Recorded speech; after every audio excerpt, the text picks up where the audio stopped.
Fuck them niggas who hate me. I don't give a fuck, bitch, my respect me. 4-5 grips, tip top, stay strapped. Bitch, I'm worldwide, fuck who bringing the bay back. One man gunner, fucking went down under. Got the mag down under. Call me Joe Plumber, I'm me, Joe Green. All about my green, still on the yellow bus with a gun and some lean. Pink shirt, tiny jeans, bruh, man. I'ma fuck his whole bounce out, then I smash. Coming out with the gat in the mask. Sleep up in the bin, man, you niggas is Hey, welcome to the stream.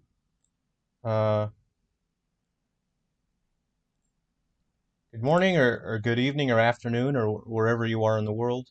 What's up? So let me just move around here. All right. So I'm actually just sort of sorting out some textures to use. Let's see. So I have a substance tool here that I use in sort of a wonky way, but that's all right. Where's this guy?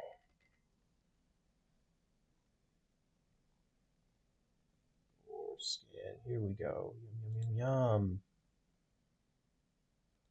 Skin. What's up? What's up here?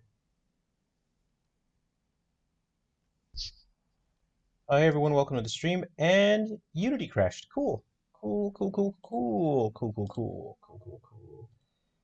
Cool. Let's go ahead and open Unity back up. Just crashed.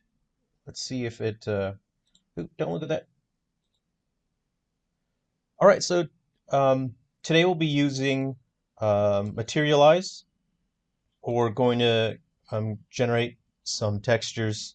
We'll be using Sculptress to paint that little monster that we were working on the other day. And let's see if Unity will be cool. Will it be cool? Be cool, man. Be cool.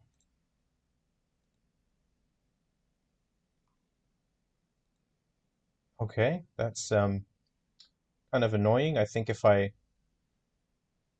click on that and go to standard again, I think it's going to crash. So that's annoying. Let's see. It's pretty obnoxious, so I guess I'm going to just work with an older version of a simplified version of this texture. So here we go. I'm going to go ahead and duplicate this guy. I just need to generate a sort of a texture for my monster. I'm creating 3 layers to the monster. For the texture, I'm creating what looks like bone, something that's fleshy, and some fur. So I have the fur set up already, but I've got a couple sliders here. So I don't want... Okay, yeah, I'll make the fleshy stuff now. You can see it generates this sort of wet look to it. Yum, yum, yum. The cube doesn't look real good, does it? All right. Donut. Yum! Ooh, I would eat that. Yum, yum, yum. Eat it up.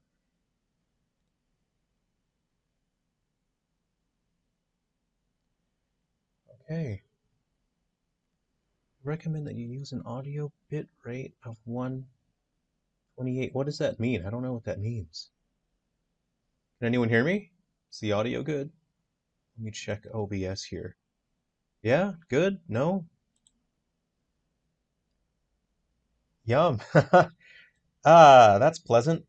Okay, so we're gonna I'll make the flesh here. Actually, then I don't want it to be dry at all. I want the flesh to be quite delicious looking on our monster here. This is going to be for this fellow right here. So let's go ahead and crank up the fleshiness. We'll leave the fur off and the balance. So you got sort of pustules there, or sort of bumpiness. That makes it look a bit more textured and bumpy. So let's go ahead and have that. So we want flesh, bone, and fur. This will help differentiate this from the bone part of the animal. Dryness. And the veins. I want to dial back the veins a bit. Yeah, I don't really care about the veins that much. Okay, cool, cool, cool. So,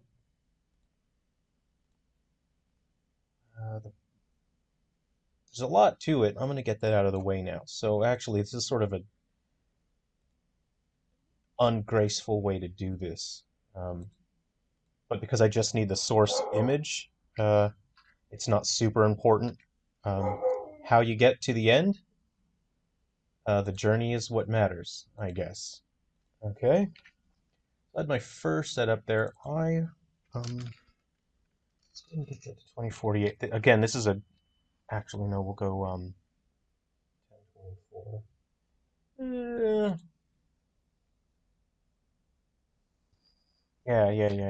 Let's go 1024. 1024 by 1024. We're gonna move this bad boy.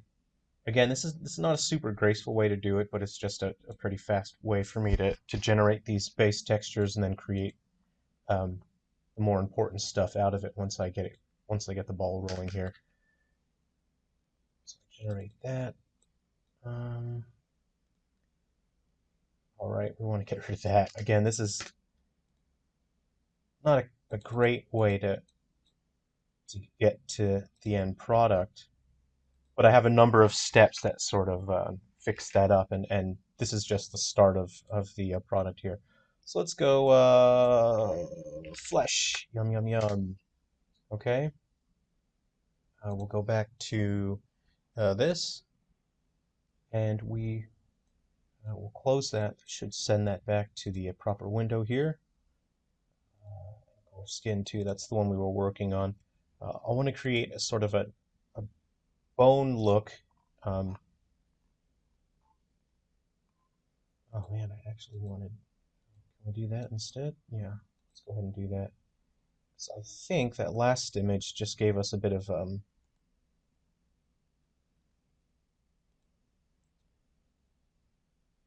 was a 512, wasn't it? Okay, 1024, 1024. Right? No? Does this give us a high? I'm just going to try this again, see if it gives us a higher resolution thing. Did I? That looks quite pixely, doesn't it? I'm not sure. Let's see what happens here. If it's the same thing. We're just going to see if this is the same. Yeah, it is sharper. Okay, cool. Let's go ahead and fix that up here. Go ahead and move that. There we go. We'll tile it and then we'll adjust the seams after the fact. Okay. Content aware, just fix it. And the seams there don't matter because this is just the first step. Oh no, I got too many veins on it. That's fine. That's fine. Flesh, yum yum yum. And then we'll close this, go back to our other window. And 3. So let's go ahead and take the blood out of there. Generate a new thing here. Hello? There we go. Let's see, veins. Probably reduce that. And then the gross bumpiness. Let's go ahead and reduce that. Something like that.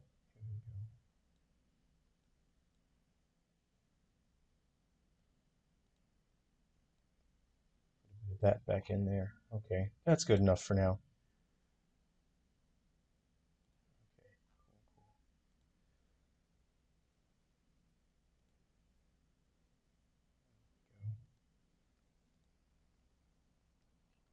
Yeah, that's all right. That's not too bad. Okay.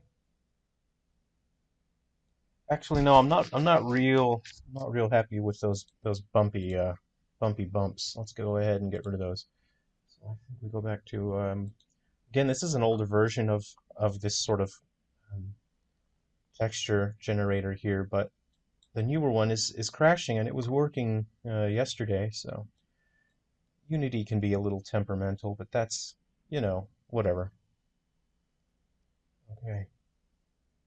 Behavior, actually bacon describes substance. Okay, go back to, yep. use on this guy. It's still got those. Okay, so what's the deal? Is it always? Yeah, unfortunately, I can't seem to use the newer version of this tool. So that sucks. Did I get him? Looks like it's good now. Cool, cool. Okay. Now we will go ahead and format this. Again, I'm not super concerned about the tiling or the outright resolution or whatever because again, I'll show you in Materialize we can fix up the all that stuff in Materialize. Okay, let's go ahead and clean that up. Okay, and this is going. Oh, hold on. So I want this to be the bone part of the creature. So actually, we're going to desaturate. I'll give it a little bit still. What I'm going to do is adjust my levels. Okay. And with the bone part of the texture, a lot of the magic is going to come from the PBR, physically based rendering maps. So things like your metallic and your bump maps, and that's really going to help it look like bone. This is just going to be the base um, color for that. Okay. We'll go bone. Yum, yum, yum. Okay. Now we're done with those steps. Let's go ahead and shrink that down for now. We're going back to Materialize again. This is a free program, so anyone can check it out. And we'll go to C. Hey Barry, are you still there? Or did you check out already? Okay, we'll go into the workspace. First we'll work on flesh, since that's what we were working on. Yum yum, look at that. Okay. There's our base. So the first thing that you do in Materialize, I'm just going to go through it quickly. I can always come back and make adjustments, but we won't waste too much time. There, I'm still quite new to Materialize, so there's quite a lot I have to learn about using this program to its fullest. So the first thing you have to do is generate your height map. The other maps are generated based on the height map, and the reveal slider just sort of shows you you know, the base color and then what your height map is going to look like. I actually want this to be kind of intense. You have presets here, uh, but I'm just going to sort of adjust these, and when I kind of see what I like in terms of what's going on there, then I'll stop when I see something I like. Okay. I do want it to be quite contrasty. Okay, we'll set that as a height map. Okay. So now we're able to generate our other maps. We'll generate our normal map, which is usually one of the most important ones. Yum, that looks delicious. I'm gonna go crisp. Oh, no, never mind. That's too crisp. Mids. Let's give that some contrast. I do want the flesh to be quite gross, but I'll rely on the metallic maps to make it look delicious, I suppose. Okay, we'll set that as a normal map. We'll create our metallic maps. I want my lows to be quite low here. Again, I'm still quite new to using uh, Materialize, so I'm not quite as fast as it, but I could be. I'm not quite as proficient, so everyone learns. Don't really care about the smoothness map at the moment, and I'll generate an ambient. I'll just do the default one. All right, what we're going to do is we're going to save the project. I'm in my workspace here, and we will go flesh one. Cool, cool, cool, cool. All right, we'll go show full material. So this is sort of an exaggerated sort of, because I exaggerated my height map in order to get more detail out of the other stuff. But if I were to sort of calm down my height map a bit, and I don't want to, because I have an idea of what I'm doing with this, then it would be smoother. It's quite mountainous right now, but that's taking into account using the height map to increase the height of the thing. But from a distance, you sort of get a better idea. And I'll fine tune the metallic map. Actually, let's create a smoothness map here. So it does take the smoothness map into account, but I'll fine tune all of that anyway. Okay. So we have that. We'll go ahead and go to our tile maps now. So here's what I was talking about before in terms of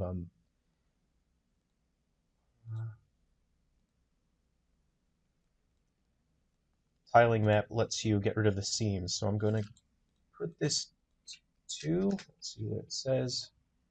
I'll go to crank this right up. Let's see. I'll try and do it in a way that you can see the seams. Um, it's already close to seamless anyway. I'll go to 2.5, and with edge fall off, if you crank that right up, you can sort of see where the edges are coming in and out here. But if I do that, it's probably a bit more visible. So I'm going to crank that fall off right up, and it does make the seams pretty much disappear. So I'm going to decrease the, you can increase and decrease the overlap into a really to taste, really, what you think it looks best as. I'm going to decrease the fall off here. Just eyeballing it, I think that looks, not too bad. Okay. Hey Barry, are you playing Final Fantasy VII Remake now? Go ahead and save this. Wait, hold on. Set maps. Set my maps. There we go.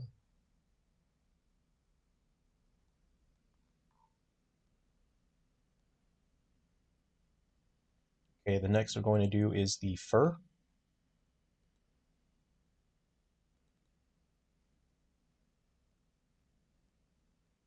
Again, we're starting from scratch. All right. Yeah, I'm a massive Final Fantasy fan. Seven's my favorite one, but it's a bummer I don't have time to play the game at the moment. I have a lot of work on my hands, so I keep saying at some point in the future I'll be able to catch up on my backlog of games, but by that point I'll need some sort of emulation feature that lets me play games in fast speed just to get caught up properly. Okay, so let's go ahead and create that. Turn up the intensity on this guy. That's going to lose detail here. Bias. Let's try and get that in a way that makes sense.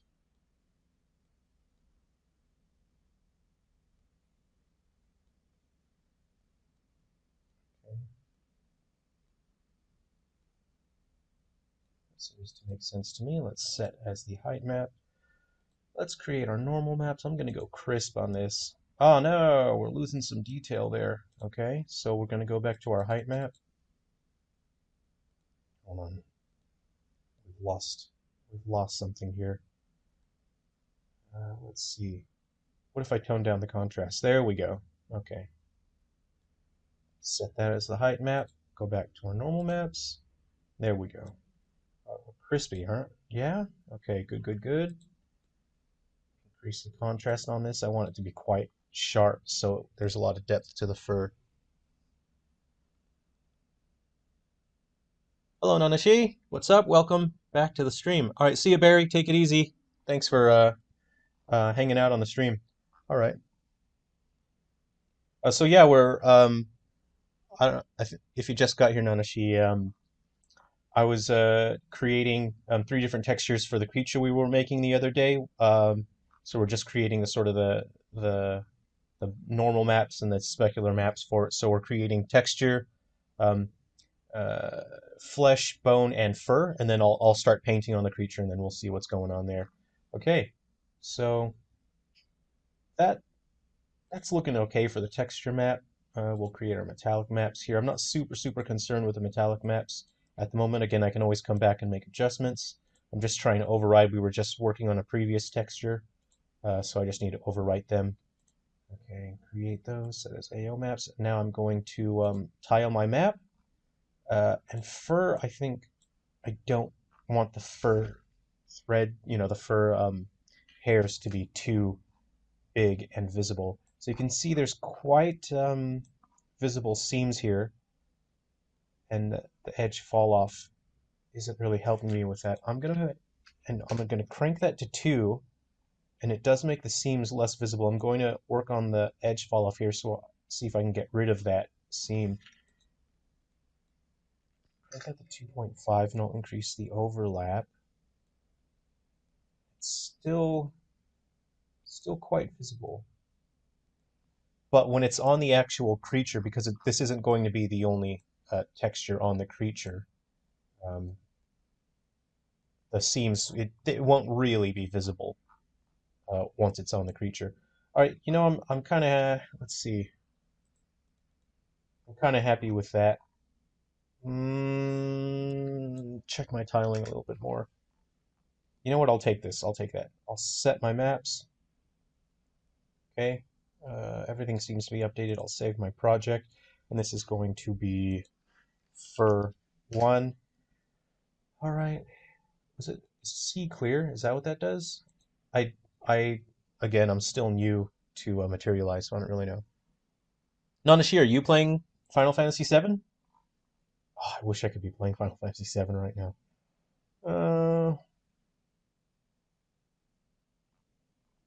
Let's go ahead and open up phone. Cool, cool, cool.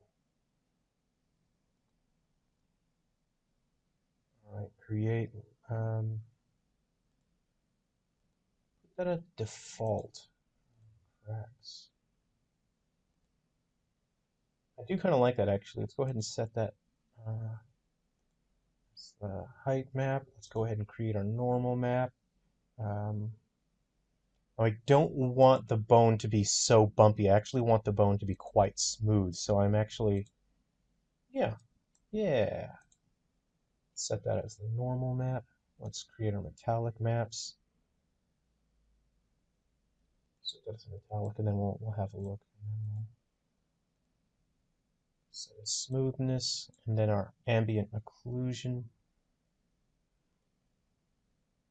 Okay, and then again our tile maps. So we don't need it to be tiled so much because it's supposed to be bone. And again, we can always adjust the metallic values of it later on. I'm not super concerned about that. Let's go ahead and set the maps. This one's, you know, it doesn't require as much attention as the other maps right now. Okay, and then we'll go to bone. Cool. All right, so we're pretty much done with Materialize at the moment. We'll go ahead and quit that out. All right, we'll go back to Sculptress.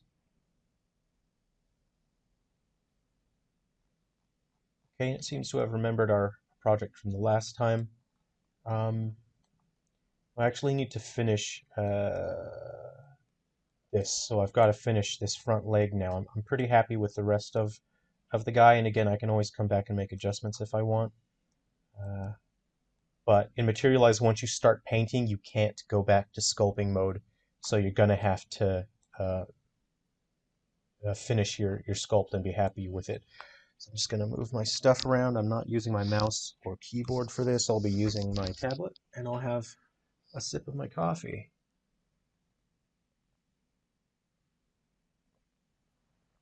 All right. Okay, here we go. Let's see, I'm not sure if I want to use... Again, I use multiple styluses. I've got different settings on them, and I got different tips on them as well. You can customize the sensitivity options for each one. All right, so I think his ankles are a bit thin here, so what I want to do, I'll use the inflate tool, which I didn't use. I don't think I used it last time. Okay. So let's go ahead, and we're just going to, I think the legs look a bit too thin, like they look like they can break very easily. So we're going to inflate that a little bit, and I want his feet to be a little bigger, so we're going to use the scale tool. And this brush size is a bit too big, so let's go ahead and increase the size of his clompers here. Let's see. Those look like good clomp. I think the clompers should be a little bigger. Clomping around the countryside here. All right, actually, I'm pretty happy with that. Yeah. Yeah, I'm actually in the same boat as you, Nanashi. Um, I I again, all of my money I invest in development, and like in Australia, a new game is like $90, which sucks. And of course, everyone's in quarantine, so you got to spend your money on the important stuff. No one can really go out and get a part-time job right now, as well, so that's a bummer. So hopefully, at some point, um, the game will go on sale at some point in the future. All right, so I gotta pay attention to what I'm doing. I'm gonna smoothen this out here so I can start focusing on the details that I want to. I haven't touched my PS4 in a while since I got my Switch. I mostly um, the one of the only games I can play at the moment is Smash Bros. Because I can play a match that takes like 3 or 4 minutes. So often while I'm working, you know I'll hit the deploy button so I can make a build of my games, and while the game is building, I can open a round of Smash Brothers and I can play that online really quick. Um, but other games, I actually can't play them during development. I tried playing Pokemon for a while, but it takes a lot of attention, and I would take breaks when the game is building. Sometime a build could take like 20 minutes. So I have a stationary bike, and then sometimes I'll ride on the stationary bike, and then I'll play a little bit of a game. And I was playing Pokemon for a bit, but I got sick of Pokemon um, congratulating me for doing nothing. You pick up an item on the ground, and everyone in the game is like, "Oh wow, you're so amazing! You're the coolest boy in the whole world!" And I'm like, I didn't even do anything yet. Um, you beat like a random trainer, who has a couple of Caterpies or Weedles, and they're like, "Wow, you're the greatest trainer I've ever seen. You're definitely going to become the champion." And it gets annoying. Uh, so I sort of stopped playing Pokemon Sword, but maybe I'll get back to it at some point in the future. I don't know.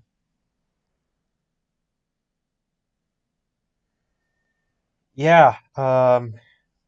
What country are you in? I'm in Australia, and new games like I'm not happy paying $90 for a new game, especially a couple years ago. The Australian dollar went way up, and it was pretty much on par with the American dollar. So we were paying. I It's been a long time since I've lived in America, so I don't know what Americans pay for games right now. Um, but when I lived there, I kind of remember you could get a new game for like 40 or $50. So I really don't like going to the shops here and seeing that I'm going to be paying um, like some games you'll come out and they're like $110, $120, and I'm thinking I don't know about that. That doesn't seem right somehow.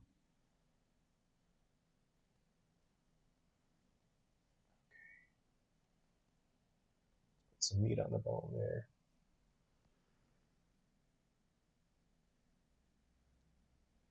Ah, okay, interesting. Okay. Um, yeah, I might check out Yokai Watch. Then Yokai Watch doesn't do that. It doesn't treat you like a little kid. Because I grew up with Pokemon, and obviously, I'm from the generation that should like it. But I'm kind of a grown up now, and I don't really want to be talked down to. Um, so I don't know. Hopefully, I can look at the game with a different perspective at some point later on and enjoy it. But I'm not really enjoying Shield, which is a huge bummer because I want to.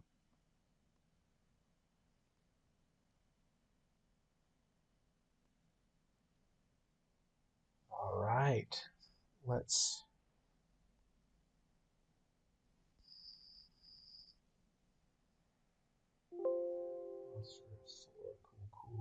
All right, let's give this guy a front clomper right here. He doesn't have a clomper yet. Let's give him one.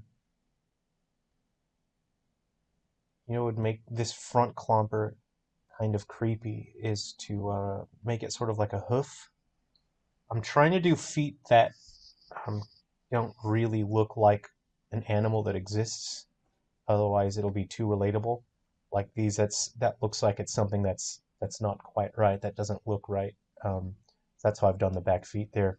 Um, After the stream the other day, I worked on the spine a little bit, so I added a lot of definition. Then I smoothed it out so it looks like there's bone popping out of there, and I added these details. That's a vestigial arm that didn't quite fully form and it sort of just stuck under the skin, and it's sort of like trying to poke out of the skin. So there's some fun little details that we got going on with this fella.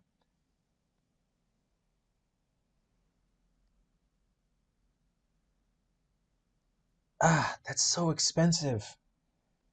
That's that's so much. Um, yeah, I'm doing a giveaway on Silver Falls right now because I know that I'm in the same boat as everyone else in the world, and that money's tight right now. There's much less money, uh, and it's a bummer being stuck at home and not being able to spend time with family and friends. So I am doing the giveaway for 3 Down Stars right now. So if you know anyone that still uses 3DS and would like a chance to win a copy of the game, go ahead and let them know. Because that's sort of my way to sort of help people that are stuck at home and they're really bored. Um, and I'm trying to arrange a sale at the moment. I'm not sure on the final details yet, but I would like to get a sale going to help more people get a copy and play the game. Let's see here.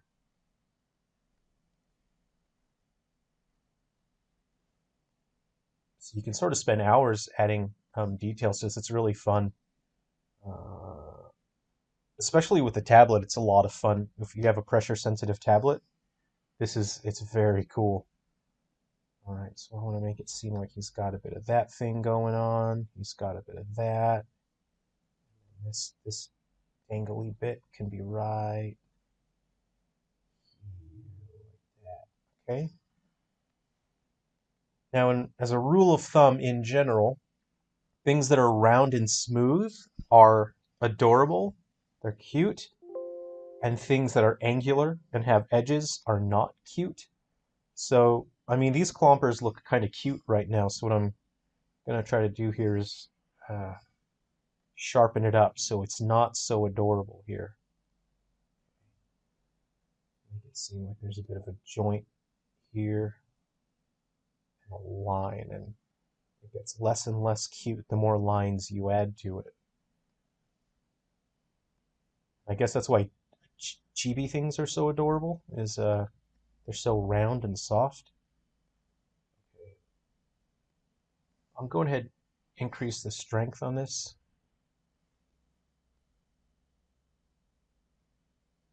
Alrighty, and I want to make this hoof-like, sort of like a cow type thing. So we're going to try and add some separation here down the middle.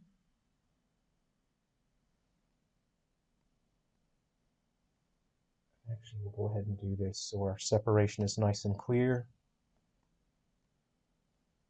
Alright. Okay. Now what we'll want to do is we'll want to taper it. So we'll go to pinch.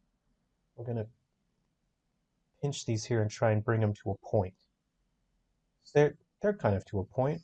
Where's my grab tool here? I want to bring the points down a bit, like that. And then our grab tool again. Oops. On global, okay. Grab tool. We want to shape this again. I want it to look a little bit like a hoof. These hoofs are kind of weird looking. Alright, cool. I'm going to go to my smooth tool here. Alright.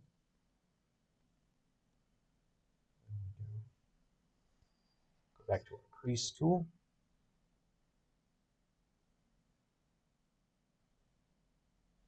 Again, we can use the texture map as we're painting this to put more separation in there.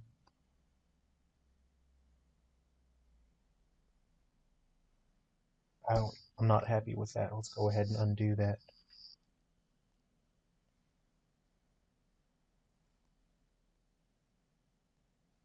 Okay, and like that. There we go. And I want the crease in here to be a bit tighter. I'm going to reduce the size on that. That in. Cool, cool, cool, cool, cool, cool. And then we'll rely on our texture maps to put even more detail in here. We'll sharpen this up a bit. Okay, so what I want to do is just add a bit more clear definition here. The whole point of artwork, especially in games, isn't necessarily to create something realistic, but something that expresses an idea. And if you don't clearly express the idea, then that your artwork is not helpful to the audience or the player. So that's sort of how I view when I'm creating artwork for the games and graphical assets. Is it useful for the player or audience to look at this thing that I'm making? So I kind of want this one to look like a bit of like a human calf, because then it makes it a little uncanny, and then it's sort of upsetting to look at. It seems like I got a bit of a bone structure going on in there. So I put some hard lines in there. What I'm going to do is soften some. I'll see what's going on.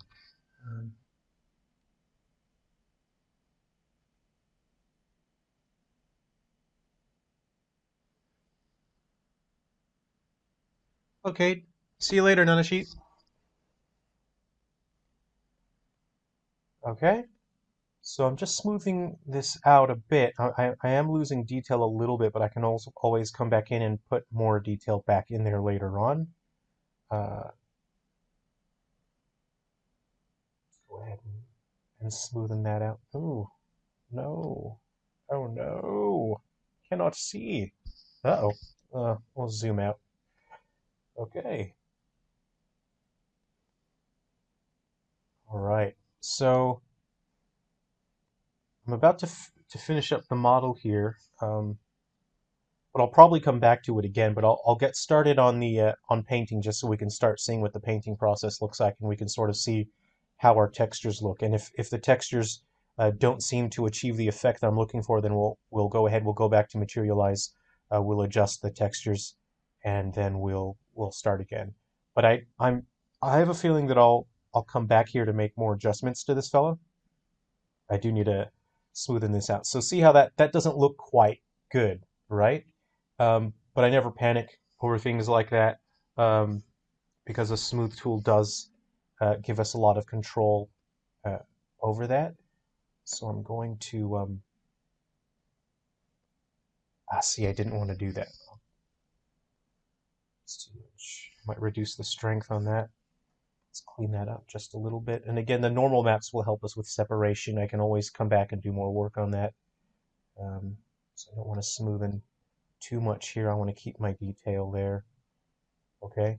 And now, so logically, I'm sort of looking at this thing, and I don't think it makes a lot of sense. So I'm going to smoothen this part out here. I'm going to increase the strength on my smooth tool. And what I want to do is I want to make it seem like this is a bone that connects, because I'm imagining a joint right here. So I'm going to use my draw tool, and I'm just going to make it feel like there's a joint here. Now, if you want something to have to seem like it's a joint, or to look like it has tendons and things like that, just give it a little old bump. So I'm going to put a little bump right there, and a little bump right there, and that breaks up the line, and then it makes it look a bit more like it's an actual appendage or knuckle. There we go. That's quite gross to look at, I think. Okay, we're gonna do the same sort of thing here. A little bump right there, and adds a little detail. We'll use the pinch tool. This little bit down here is kind of round, so it's a little cute for my taste. So we're going to sharpen that up. We're going to grab it, reduce the size of the grabbing tool, and bring it out just like that, so it's a bit pointier. And I think I'll add some lines to it as well, just to add some detail and sharpen it up because it's still looking sort of cute here. So I'm going to go to my crease tool, and I'm just trying to imagine where the lines would be in this fellow.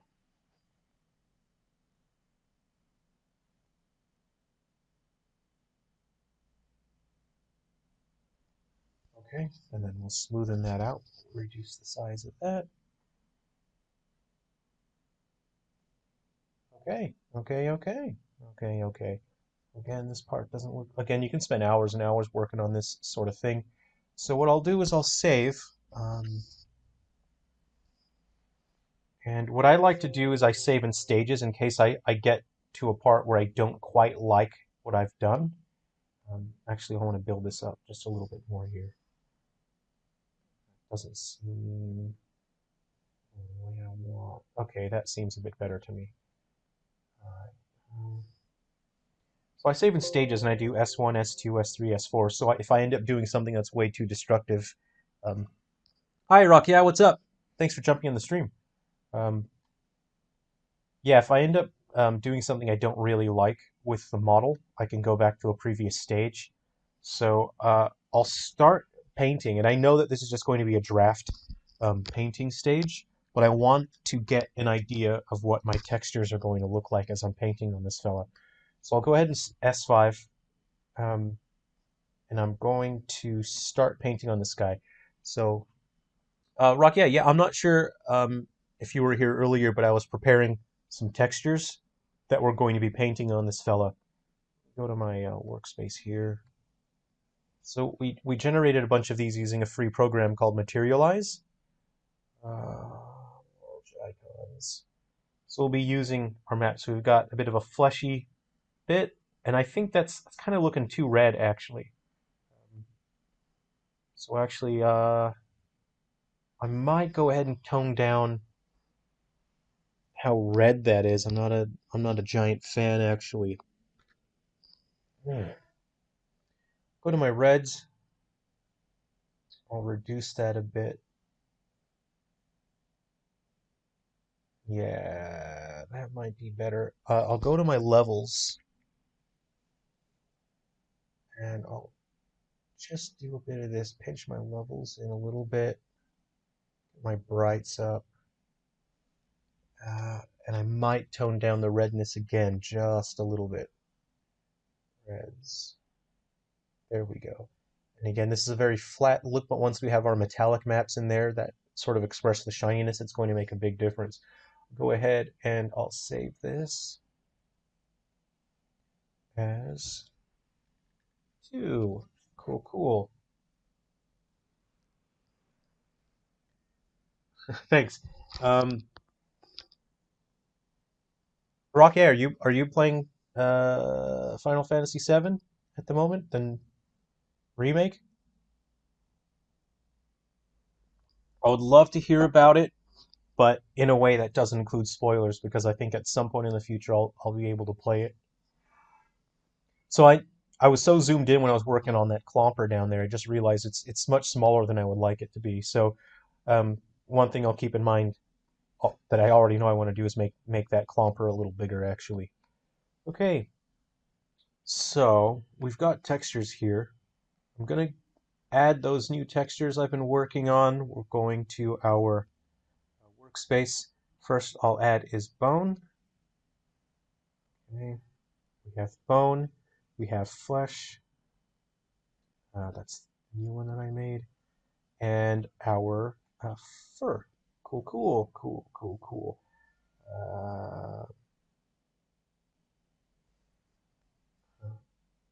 Okay. I can save that set. Actually, let's just go monster 1. Okay. All right. Brush. All right. So I created some brushes as well. Oh, they all stored in here, huh? Okay. 2. I created these brushes in Photoshop. They took a couple seconds. I just used their brushes, painted some things out, and then saved them with transparency.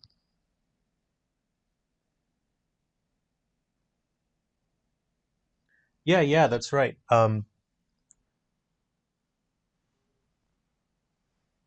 That way, you kind of, I mean, when you're creating something, your brain's so intrinsically tied to it. I mean, back in your brain, you do kind of remember what you've done with the stages. And again, you can always go back to the stages. It's very easy to open the stages and to see, oh yeah, I did this or I did that. So you can see it gives you sort of a transparent view on the texture that you're going to paint on your fella. So I'll go ahead. I'll start with the bone, and um, I'll use this texture right here. Okay. Oh, all right. So we're painting his face first. I know that I want the head to be the bone texture. Excuse me, in terms of hardness. Let's go ahead and put that there. And my idea for this guy was to sort of have him look like a creature that's sort of been starving. So I want it to be um, the skin and fur on his face is sort of rotted away, and the bone is sort of pulling out through the skin. And I want his clompers down here to be bone as well. And then you'll have a layer of skin that sort of is peeling back from the bone, and then a little bit of fur here and there to give him um, interesting texture. When I'm considering the textures for this guy, I didn't get to do so much on our 3DS game on Three Down Stars because it's very flat um, uh, lighting, and we didn't have physically based rendering, which gives you like the shininess in the normal maps. But when I am designing them, I consider the environment that these creatures are going to be viewed in, and I know that it's going to be very spotted light. You're mostly only going to see this guy in your headlights or with the flashlight. So I'm considering textures that look interesting in that lighting and that offer a lot of dynamic in terms of how interesting it looks. I want the um, I want the spine here to be bone as well. And I know that I'll go over most of it with skin, but I do want parts of the spine poking up through the skin. So there's that. So I'm just going to paint it all the way through. What I like about painting and sculptures is as you zoom in and out, you can see that it scales the the actual texture itself. So if I sort of did this, it would actually look lower resolution. I'll do that. Uh, and it'll look a bit lower resolution. But if I zoom in and do that, it'll look sharper and have higher resolution. So I think that's very cool. So it's something it's keep in mind when you're zooming in and out is the fidelity of your texture and what it's going to look like when you paint on it. Let's see. Yeah, I was saying earlier, I haven't touched my PS4 in literally forever after I got my Switch. And I've still been um, I have games on there that I would love to play, and they're just kind of sitting on the shelf. Um, I think I only played like 2 hours of Resident Evil 7, which is annoying because Resident Evil is one of my favorite franchises, and I was enjoying 7, uh, but the problem is I play games for a little while, then I think, oops, it's time to get back to work. I should be making my own games right now, and aside from games, you have marketing responsibilities, you have PR responsibilities. So if you are working by yourself or with a small team, you don't get a lot of free time for games, and it does suck. Um, but it's it's worth it being able to create your own games and share it with other people. It just sucks that you don't get to play the games that you really enjoy. Uh, but that's part of life in general, is finding work-life balance. And I haven't found it yet. I bet one day I'll have work-life balance somewhere somehow. So I'm considering the painting of textures here, and I know that these are tendons and muscles, so I know that those are not going to stay bone, but I want to paint the flesh on top of it. I'll go ahead and save this guy here. This is going to be, I'm going to put an A after this. I often do this. This is 5A because I know that this is not going to be permanent. This is more of a reference, so this is a test run. So I'm just going to see how it's going to look when I've got my stuff going on there. Okay, I'll start putting, oops, start putting flesh on there, and then I'll see how it looks. So I'm gonna switch over to one of my other brushes here. Um, I want to I want to see what this one looks like. I want to create a bit of a strained look. Uh, so it looks like the flesh is sort of trying to hang on to the bone and it's not quite getting there. It's not exactly the effect I'm looking for. I think I'll save that for the fur. Uh, I'll switch my brush maybe to this fellow. Ah,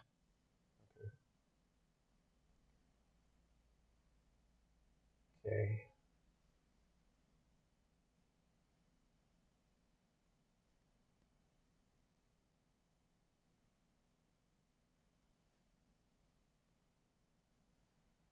Hmm. Let's see, directional. So we'll keep changing direction as I paint. I will do that with the flesh now. So directional means that, see, I'm getting this ugly tiling look here. Directional is supposed to sort of, see how as I move around, it's sort of moving the texture in the direction. I'm going to hit random and see if I can mix that up a bit because I don't want it to look very, very tiled because things that are organic shouldn't look tiled.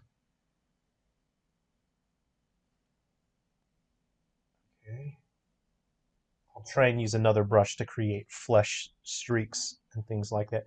Actually, I'll try and test it now and see if I can get the effect that I'm thinking of. So, like say for example, I know that I want these to be tendons here. I'm going to shrink that. Oop, too small. Uh, I got to reduce the hardness here. What's up with that? What is up with that? Okay, try that. Okay.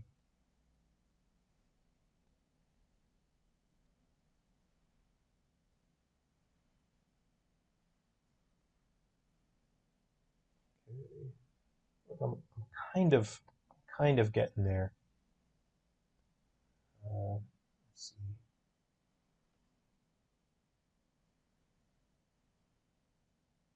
I know that's supposed to be bone there. Uh, know that I wanted this part of the mouth to be quite fleshy. Let's go ahead and color that in.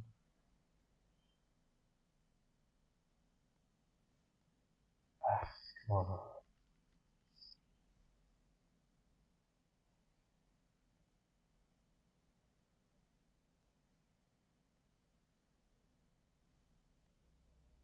Okay, we want to color the inside of that as well.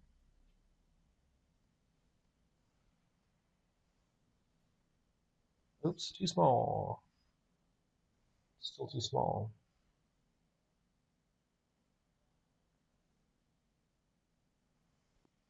We can always come back in and add more detail later on, but the gist of it is there. You can spend as much time as you want on small details like this, but it just adds that um, extra bit of interest and visual detail to it. There we go. Something like that. Okay, and I did actually want to go in there. I'll have to set up another texture. I want it black on the inside just to help communicate how empty it is. All right, so let's go ahead and we'll just we'll quickly fill this in just so we can get an idea of how this fella's going to look once it's all painted. And then we can start dropping some fur on there, and then we can see what the deal is.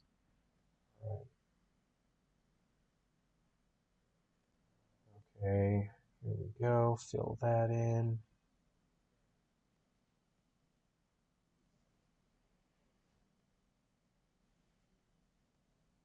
And again, the scale of the texture changes as you zoom in and out. You can actually change the scale of your paintbrush, so you can get it to be more or less dense in terms of detail. I might want to create a new brush, so I might go back into Photoshop later, create a new brush, so I can create one that's better at making streaks, sort of how the flesh attaches to the bone. Let's go ahead and save our progress a little bit. I'm on 5A right now. Um, Actually, I'll go back to this fellow right here, see how this brush looks. Okay, and this is something I'll spend more time later on with, but I want to paint it in such a way that looks like the flesh is strained and it's hanging onto the bone just barely. Uh,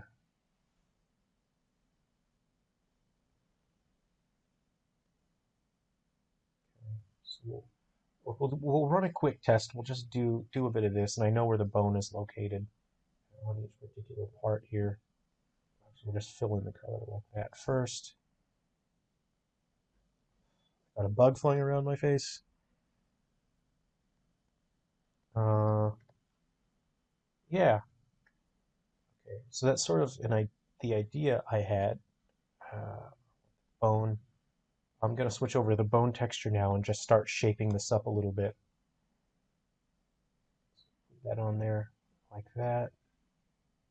And what we'll do is we'll switch back to bone. And then what we'll do is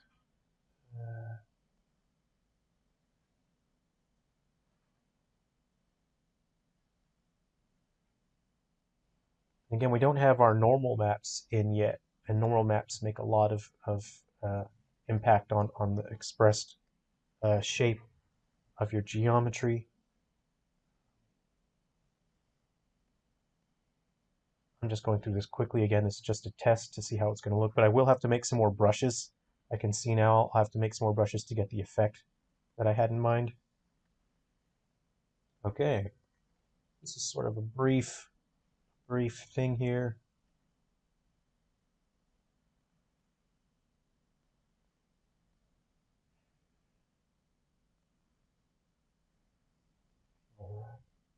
Got this bug flying around my face. It's quite annoying. So that's sort of the idea that I had with that fella. I mean, you can kind of sort of see it, but I'll go back later on, create more brushes to get the effect I'm looking for. But I want the effect of the flesh barely hanging onto the bone here. I'm just going to go ahead and color in the rest of this now. I don't know how to make this bug go away. Oops. Let's go ahead and switch. All right. Color in the rest of the blank spots, and we'll start putting some patchy fur here, and then we'll see what sort of effect we get. Again, this is just a test. I'm sort of seeing how the textures fit, then I can make adjustments as I see fit, and then come back later.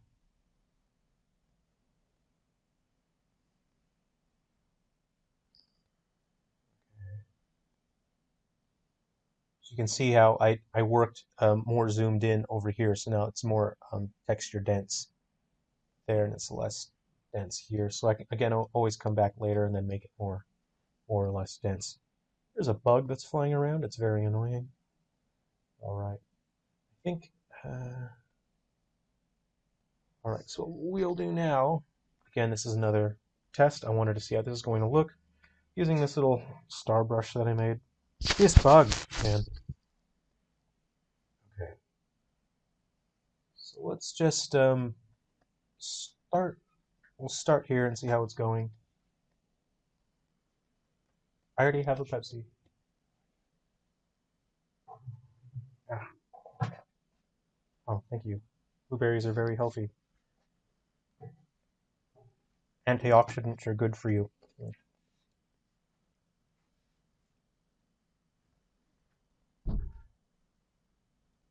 Okay. All right. I'm kind of getting the effect I'm going for here.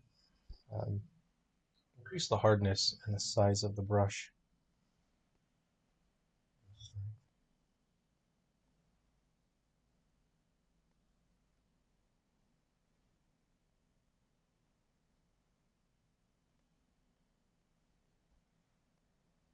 Huh. Hmm. I'm just considering and thinking about what I am happy and unhappy with. I would make the overall texture darker so I can see that it's way too bright. But again, the metallic maps would have an effect on that. If I had a very metallic texture, then it doesn't really matter if it's a brightly colored fur or not. So I'm still see it. I like the visceral look of the muscle there. I'm trying to figure out exactly where I want the fur on this guy, and that might be too much. Again, I can always remove and reduce it. Look, I'm not super happy with how it looks right now. But again, this is just a test, so again, I'll be fine-tuning it as we go along. I don't know exactly how much attention I want to draw to the vestigial arms that are just there, but I do know that I want it to be apparent in some way. All right.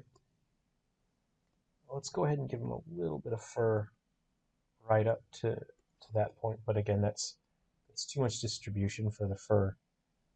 And I would have to, so where I know that I'm going to put the fur, what I would actually do is I would go back to the 3D model, I would inflate, and then I would smooth it, because right now that the fur doesn't pop up from the flesh, which is a bit of a visual dissonance. It doesn't really make sense.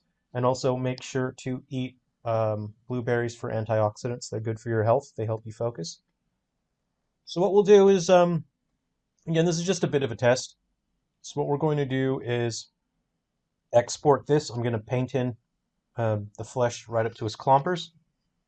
We're going to drop it into Unity, and then we'll see what it looks like in the game itself. All right.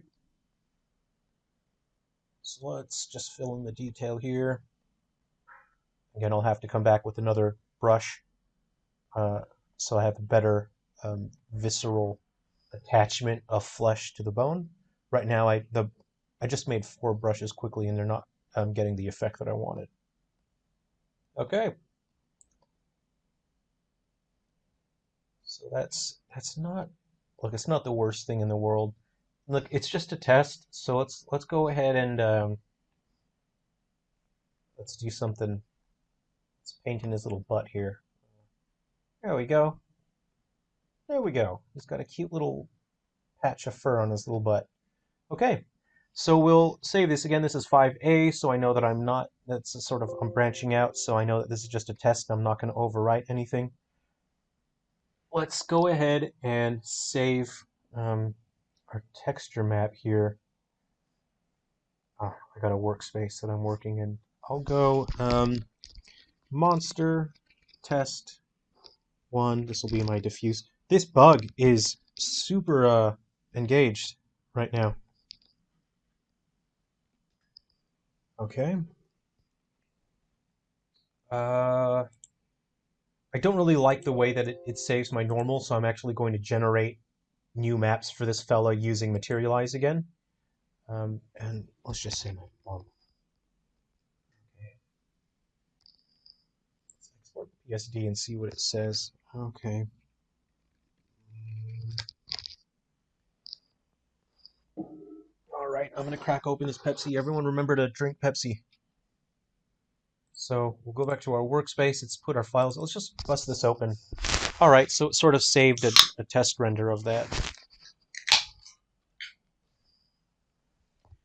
Okay, back to Materialize. So, where have I got that? Just going to open Materialize again.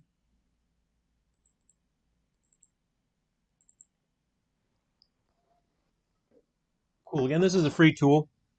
It'll let you generate your physically based rendering files. Ah, this bug. Okay. So, we'll go back to our workspace.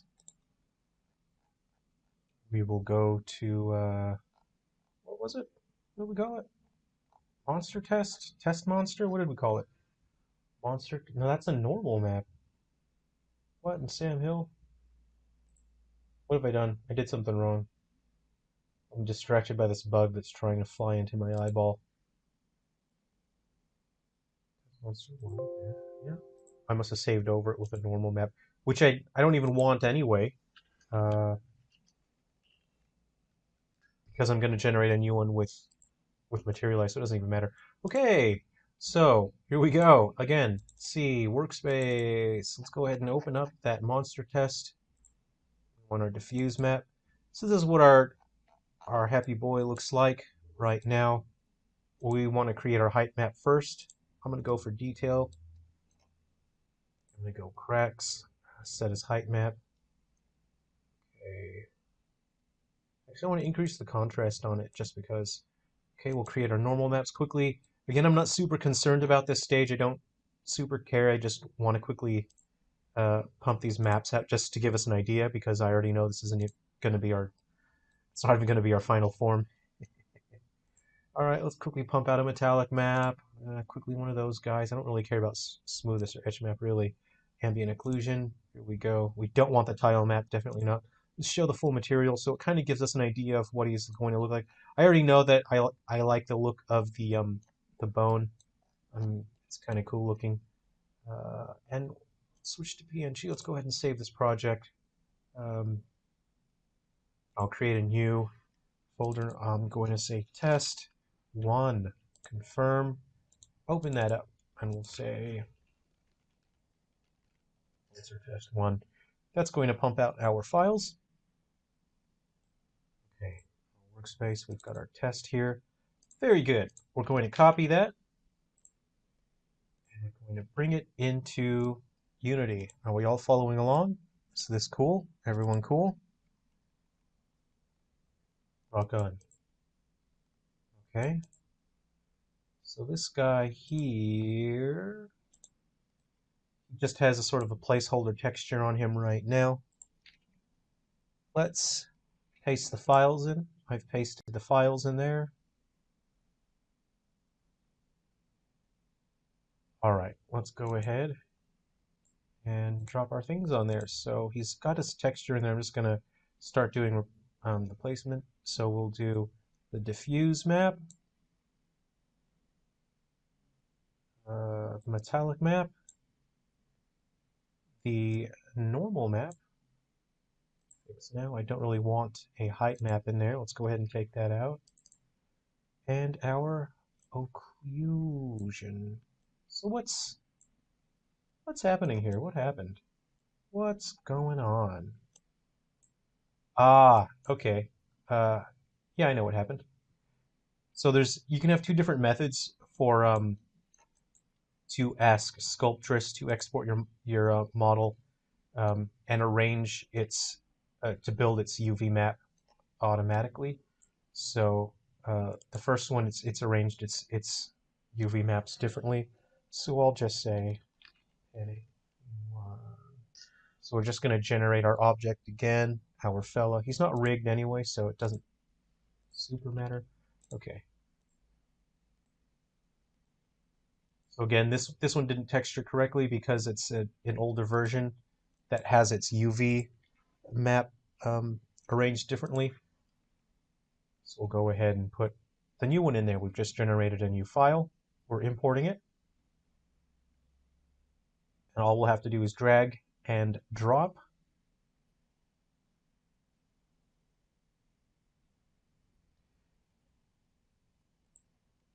Okay, so we got our new guy. That was the first test. All right, oh, wrong way, fella. Turn around. Okay, get rid of this guy now. We don't need him anymore.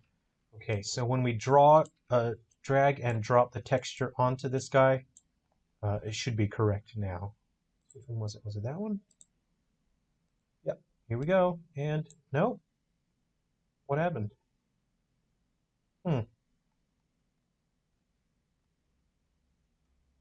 Right? Yeah, that's the new one.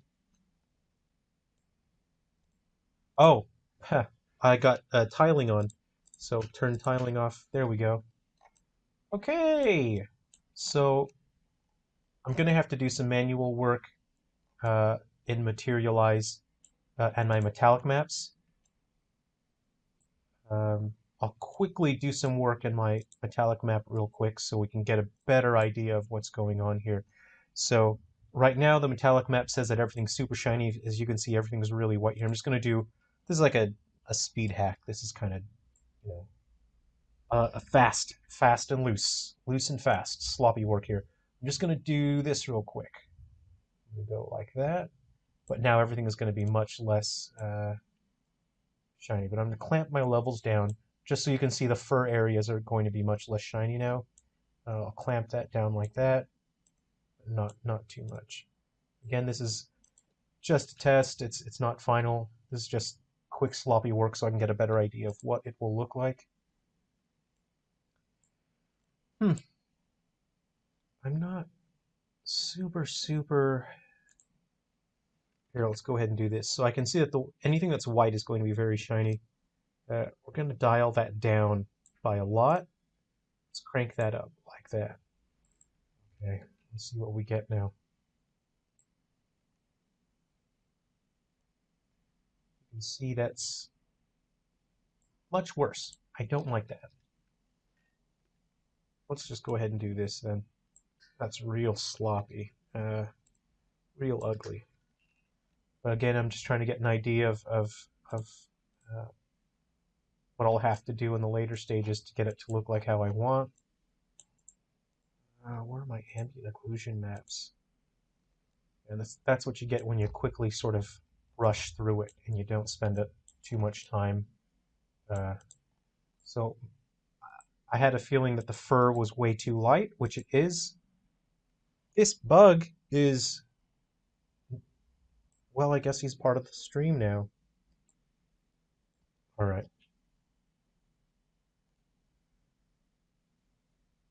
So, go away. You can see here, so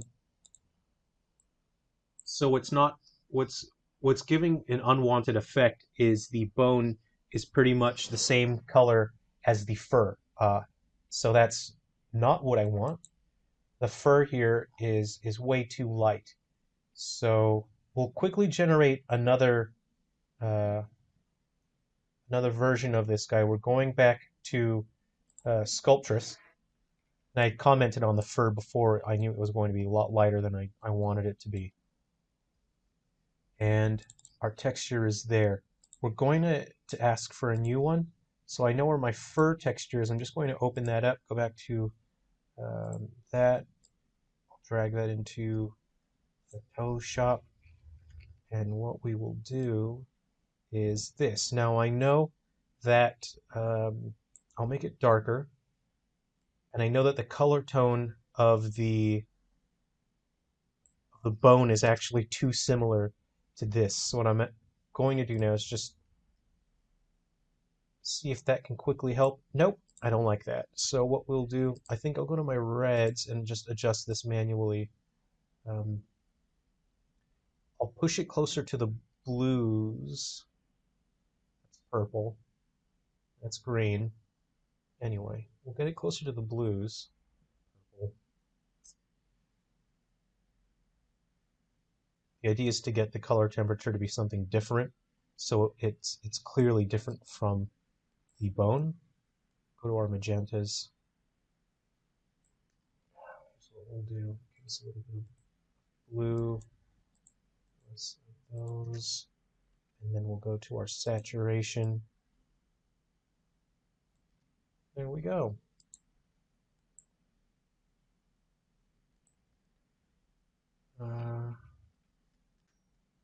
Just to give us a... the color is still too much on that. Let's go ahead and dial that right back. There we go. So it's not exactly black and white, which I think would be pretty boring to look at. It has a bit of a bluey tint to it, which gives it some interest in terms of color. All right. Now, unfortunately, I don't think there's a way to replace that. Okay, that's sucks. Hey, I don't know. I'm gonna try and trick it here, actually. Let's do this. I'm gonna overwrite that fella. I'm gonna save this. I'm gonna open it again and see if that works. What do you mean it's in use? You're in use. All right. Let's open Sculptress again. Okay, open. Hello. Yep. Drinking Pepsi. No! Our hack didn't work. Ah. Am I supposed to save the set? Oh, because it's baked. Ugh. Ugh. Alright, fine. Let's add the set. We go to C.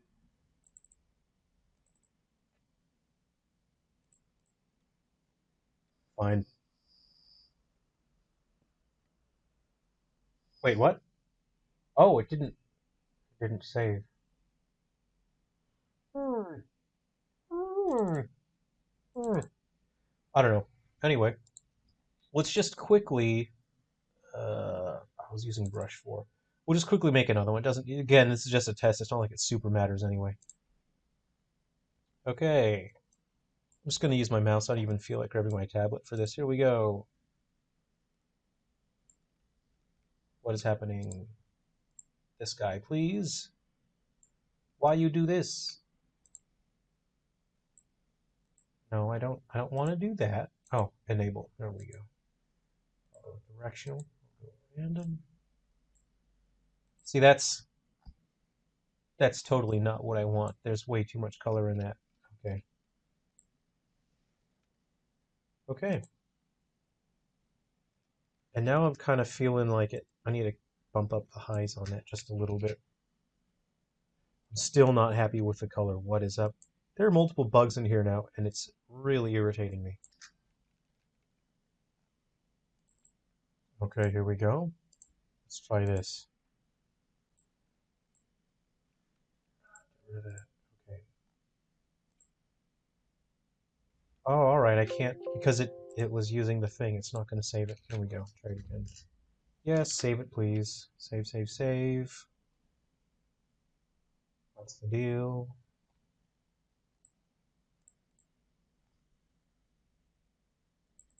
Okay. Cool, cool, cool. All right, that's a little bit more like it. We're just going to go ahead and go over this real sloppy like.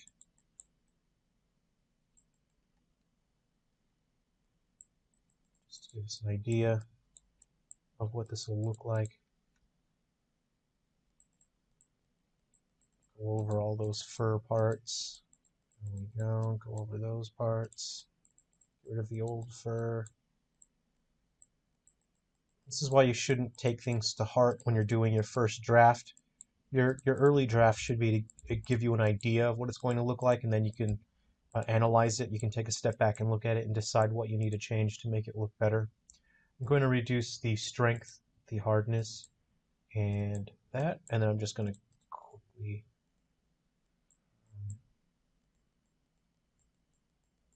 there we go, a little bit like that. All right, let's go ahead and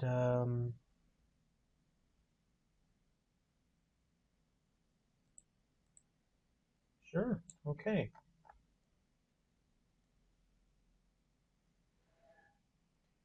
Now we have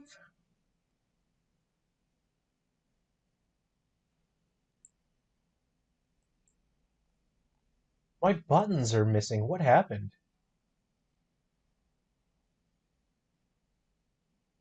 My my buttons to save, to export my textures are gone? What's going on here?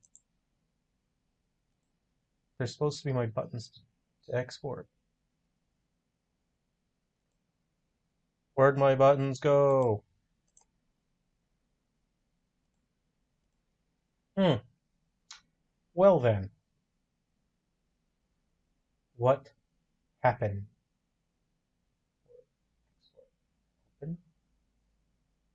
Hey,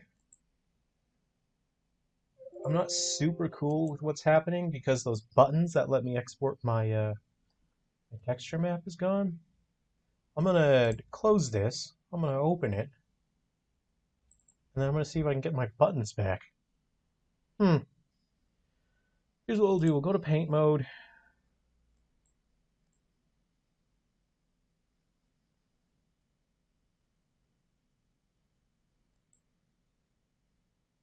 Okay, clearly I've pushed a button it doesn't like.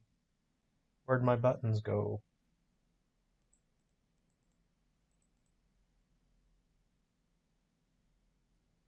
Hmm.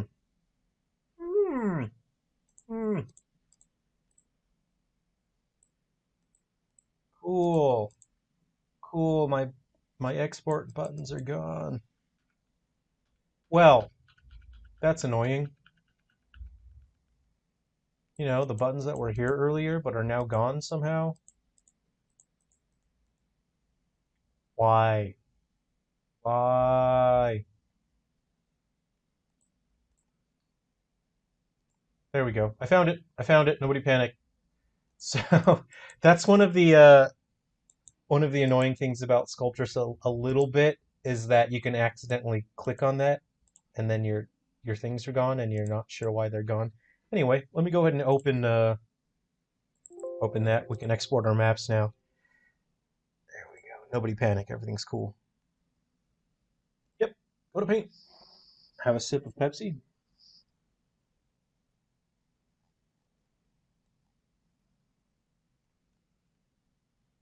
Show advanced options. Let's go ahead and save our texture map again. And then we'll finish this up a little bit, and then we can take a look. I mentioned looking at the battle system and the weapons of 3 down stars, so we'll finish this up, and then we'll have a look at that for a little bit. Okay, so we go to our workspace. Let's go ahead and save this again. What did we call this? Monster Test 1. Sure. Sure, sure, sure, sure, sure. Sure, sure, sure. Yeah, go back to materialize, and then we'll generate our maps again. Monster 1 test. Let's just quickly do this. We'll create. I don't super care about this right now. We just want to make them really quickly. Metallic, actually.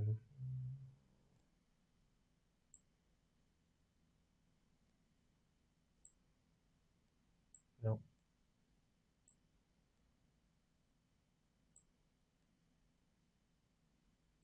Oh, that might count. You know what? Let's do that.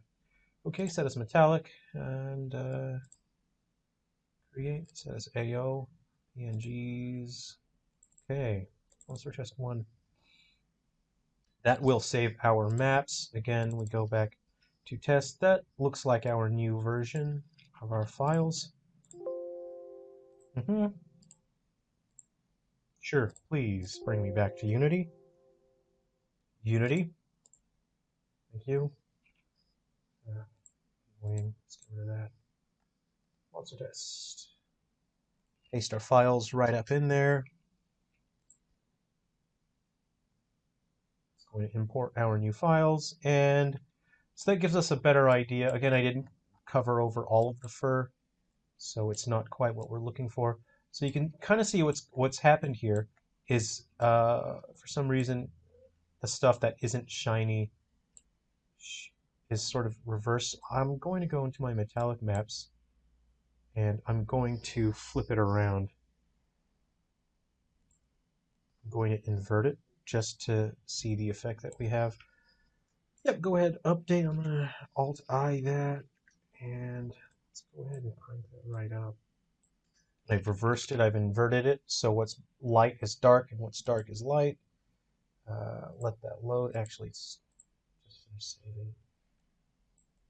So that's gone maybe a little too shiny. What I'm gonna do is this. Create an alpha channel here.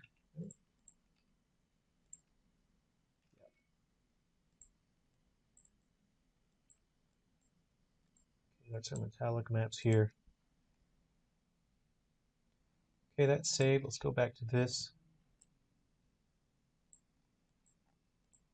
So you can spend a long time sort of adjusting this and fine-tuning how shiny or not shiny it is.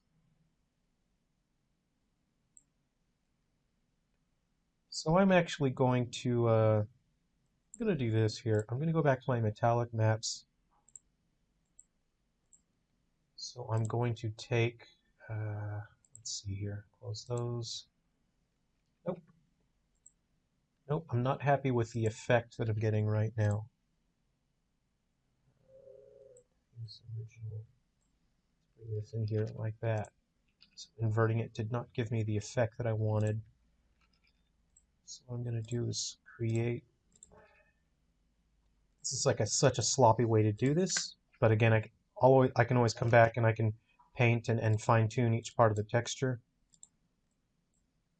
Or, and if you're doing this work by hand, you have a lot more control in something like Photoshop than you do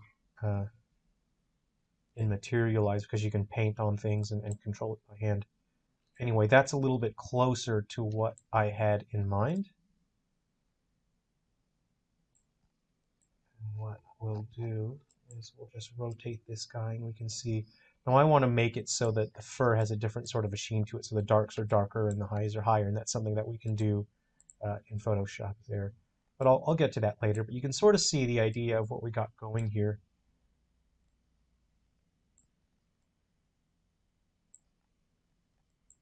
I'm gonna try this. I'm gonna saturation here.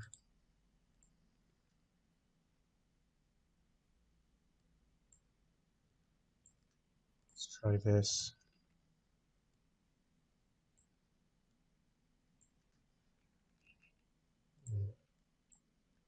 Metallic V2. All right. Oh, hey Sean, what's up? Uh, yeah, this is his tentative name is Panic. Is the name of the monster.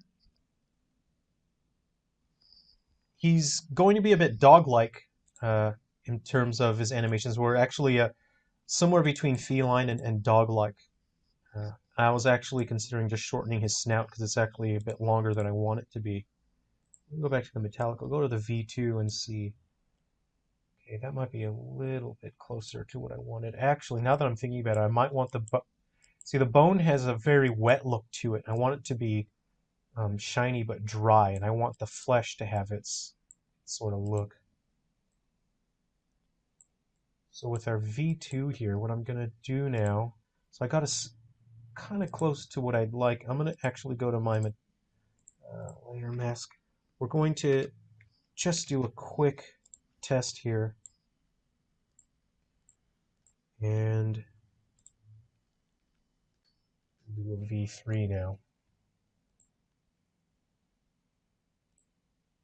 Save. We good? We good? We good. All right. Drop that in there. And you can see when you invert it, but now that looks real weird, real funny. That's not sort of the look that you want for bone. But now the fur and the flesh is very shiny. So what I'm going to do now, and again, I know that it's not going to give me the look that I'm looking for, but I'm just trying to get an idea here. I'm going to go ahead and so what's happening is here's whatever's black is sort of not shiny, and whatever's white is super shiny.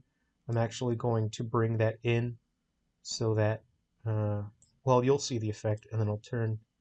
I'll leave my highs where they are, actually. I'll save that as 3 again. 3. Okay.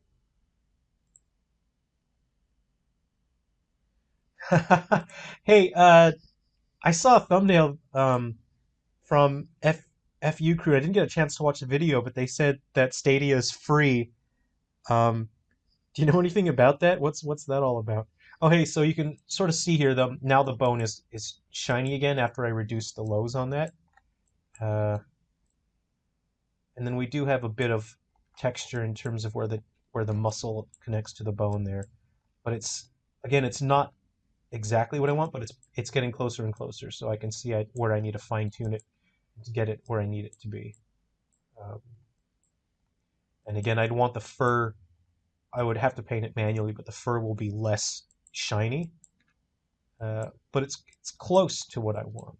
It's not exactly there. I want the bone to be quite dry, the flesh is going to be gooey, squishy, and shiny, and the fur I want to have a drier look than whatever that is. There's this cute little butt with his fur there. And again, when I know which areas are going to have fur, I'm going to inflate, and then I'm going to smoothen those out so that it will look like fur as opposed to just hot skin. Got the clobbers there. And then I'll go ahead and bring up the render here. And this is a higher quality, sort of it uses the image effects. So that's yeah, I'm pretty happy. You know, it's giving me a better idea on where to go next in terms of fine-tuning it. You can imagine this guy just silently sort of crawling up behind you and he starts running circles around you. I'd be pretty happy. You know, I'm pretty happy with where we're going with it. He's happy. He's a happy little guy. All right. All right, so Stadia is free, but it sucks because you still have to pay.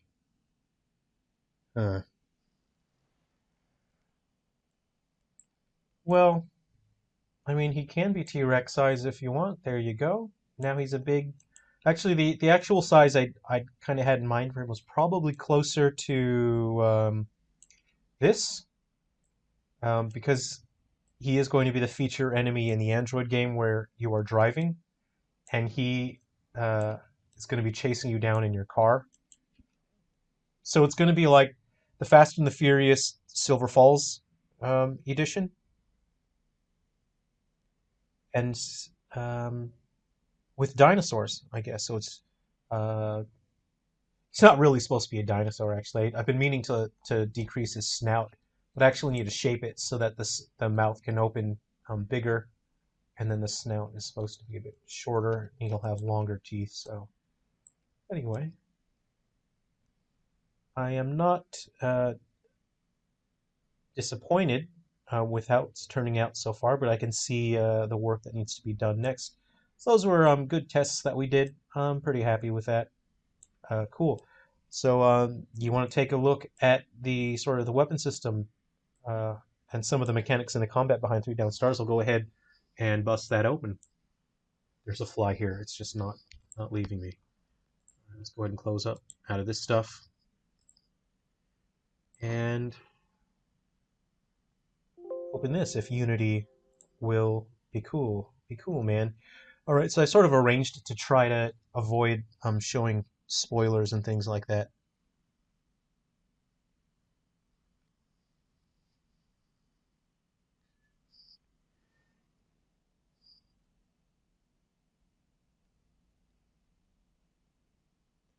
That'd be cool if there was a bigger enemy that was sort of in that style, sort of sitting in the trees and just sort of waiting till you notice him. Um, this enemy is going to be so fast moving that I don't think you'll be able to get a chance to shoot him in his mouth. But there will be weak spots, sort of like with the animals in Three Down Stars. You know, they have those random tumor type things. Those things are randomly generated, and if you shoot those, it staggers them. It triggers a special attack. So this guy will have a weak point somewhere.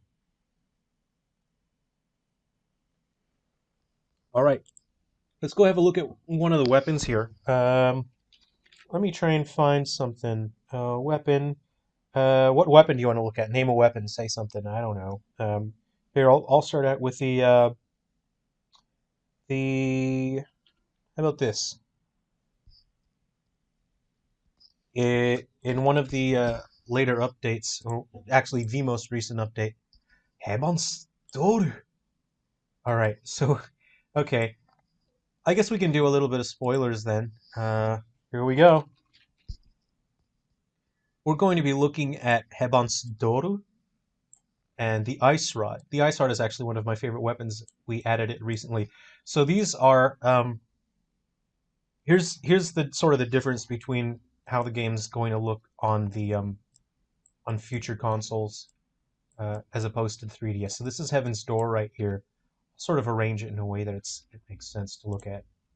Um, so this is vertex lit in terms of shaders. It looks very flat, very boring. It doesn't take into account the environment.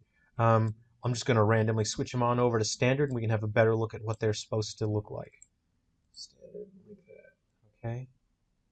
And again, there's I'm still working on the game, and I'm coding a new control system for it. So actually, the shaders are not quite updating the way they're supposed to. They don't look the way they're supposed to. Um, so they'll look a lot more interesting, but the program is actually flagging a lot of runtime errors, so it's not going to look as good as it's going to uh, when I'm finished fixing things. This is Heaven's Door. What we can look at here, I guess, it's the whole point of the thing, though, is it?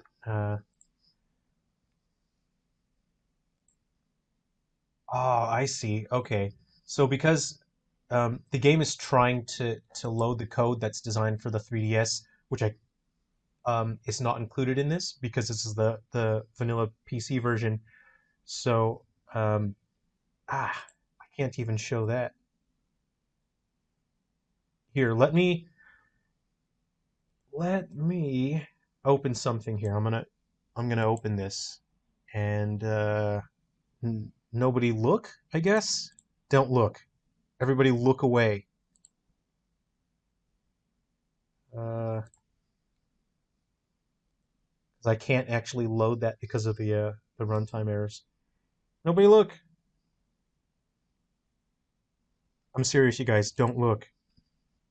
9 out of 10 doctors say to not look. Here we go. Let me open this, and then I'll bring the window over. Then we can have a look. Okay, let's open that. We're just gonna have to wait a minute. So in terms of the weapons, actually, this will be fun for sort of the game developers. This is actually the hitbox.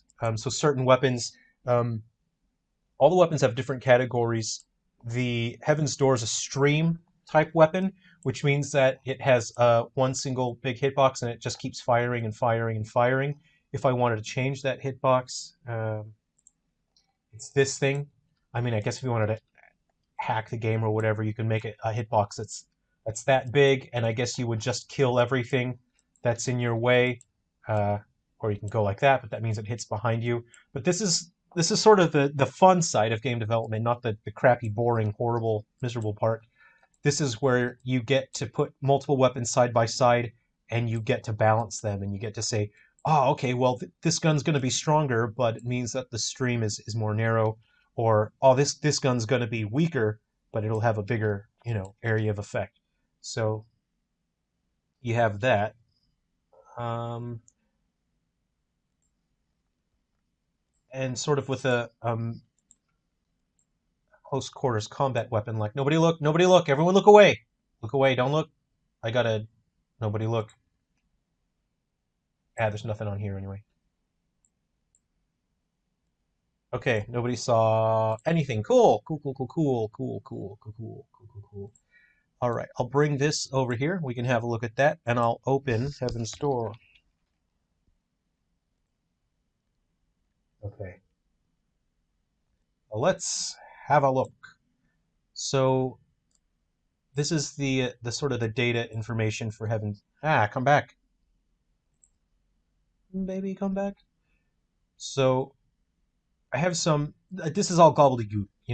It's not very super interesting. What you want to see is this stuff right here. So I open my database, and this is the database information for all my weapons. Um, you have your icon definition. Your really interesting stuff here is can it be discarded? Can it forcefully stack? Yada, yada, yada. The ammunition type, you can define the sort of ammunition. Um, this is a good one. Lacks firing recoil. I'm going to shut off my air conditioning here.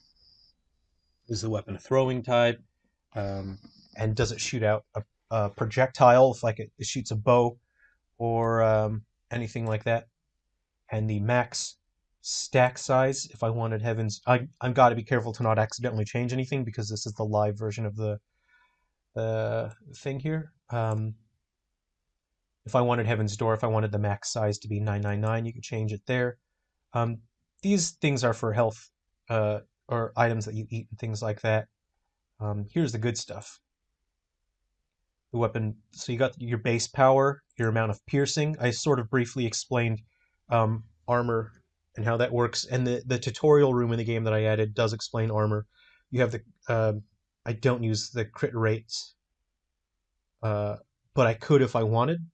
But that's just like a dice roll. It's like a 10% chance of triggering the crit rate.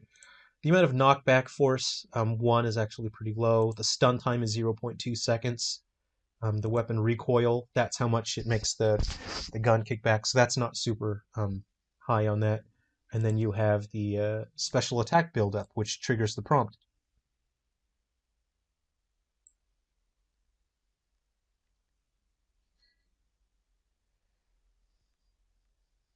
Uh, let's see here. This is stuff where you can. Where was I? Oh yeah. So this is freezing instead of stun. So the stun rod would use that. So instead of stunning the enemy, it'll freeze them. And then you have the alchemist elixir, which can turn enemies gold instead of freezing them.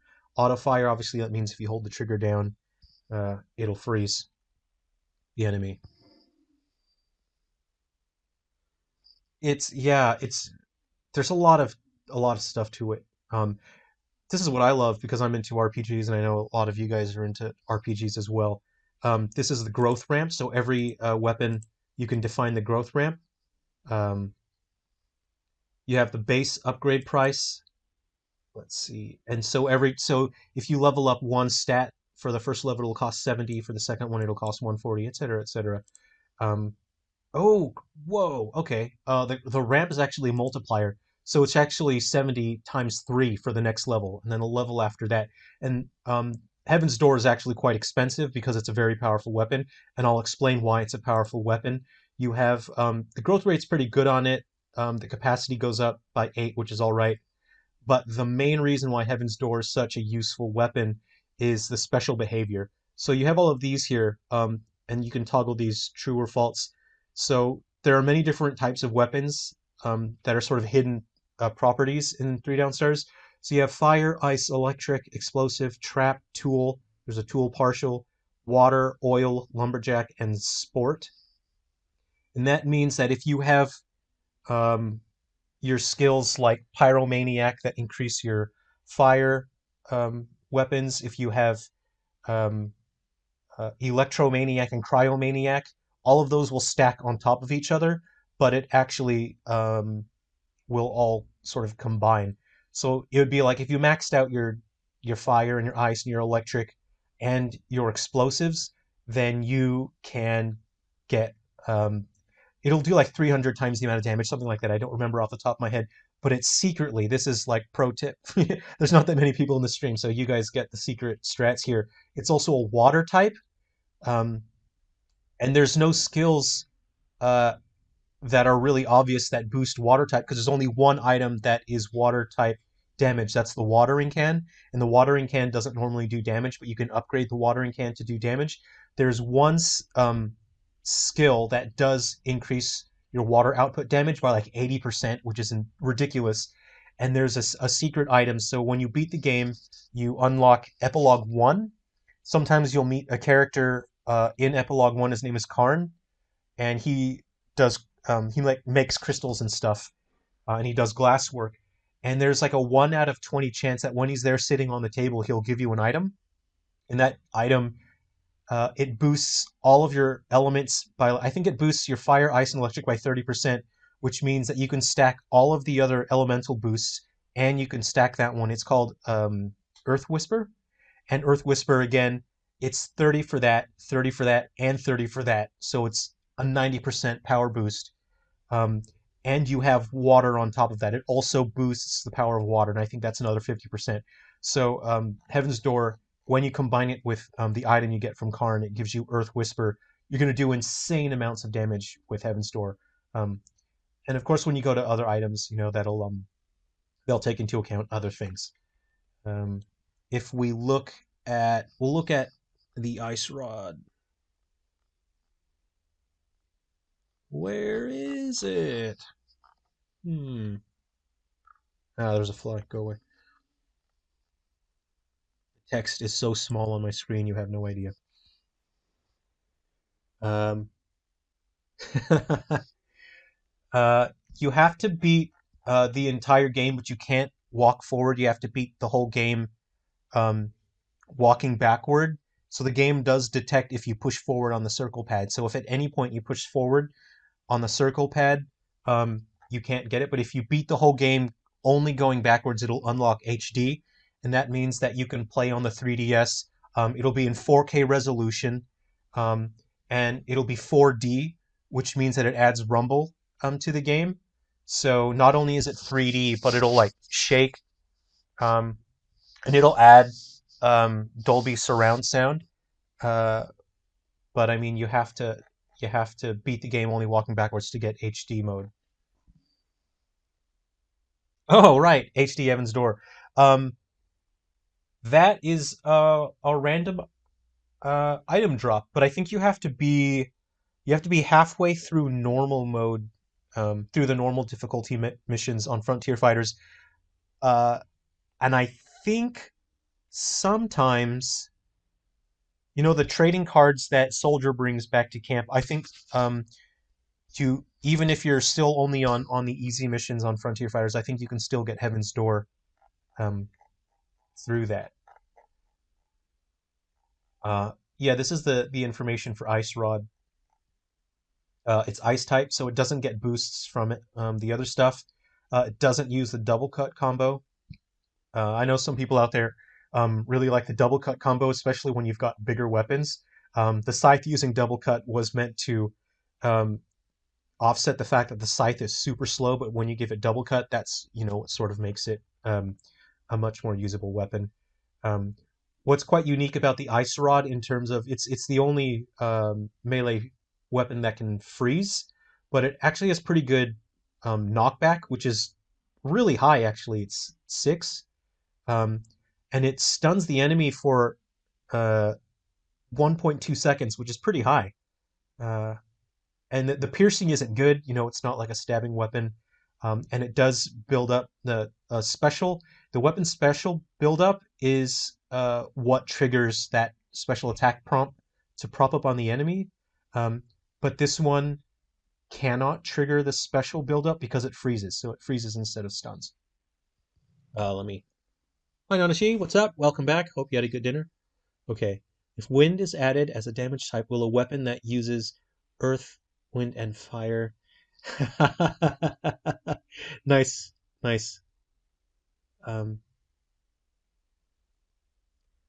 I if I did that, if I added all those elements, I'd have to have heart, but it would be like a gun that shoots out hearts, I guess, and that would be heart element, and it would be like actual organic hearts, not the happy little shape. And then I would call out Captain Planet, but he would be a horrible, disfigured, writhing mass of flesh, and he would just sort of appear, and then he would be like, "Kill me, my existence is painful, and I don't want to be here anymore." Yeah, and that would be how we call out Captain Planet. So, um, I actually mentioned wind in probably one of my logs that I sort of talked about a bit, but in the Metroidvania style game that I'm working on, the 16-bit game, one of the characters uses a weapon called the air shot, and that is sort of air element. And there's nothing to say that that's an exclusive weapon that's in the 16-bit game, but that's not to say that the code linker wouldn't allow you to take the air shot out of that game and to put it into other games like Three Down Stars. So who knows? Maybe there could be a wind element weapon in the future. Okay.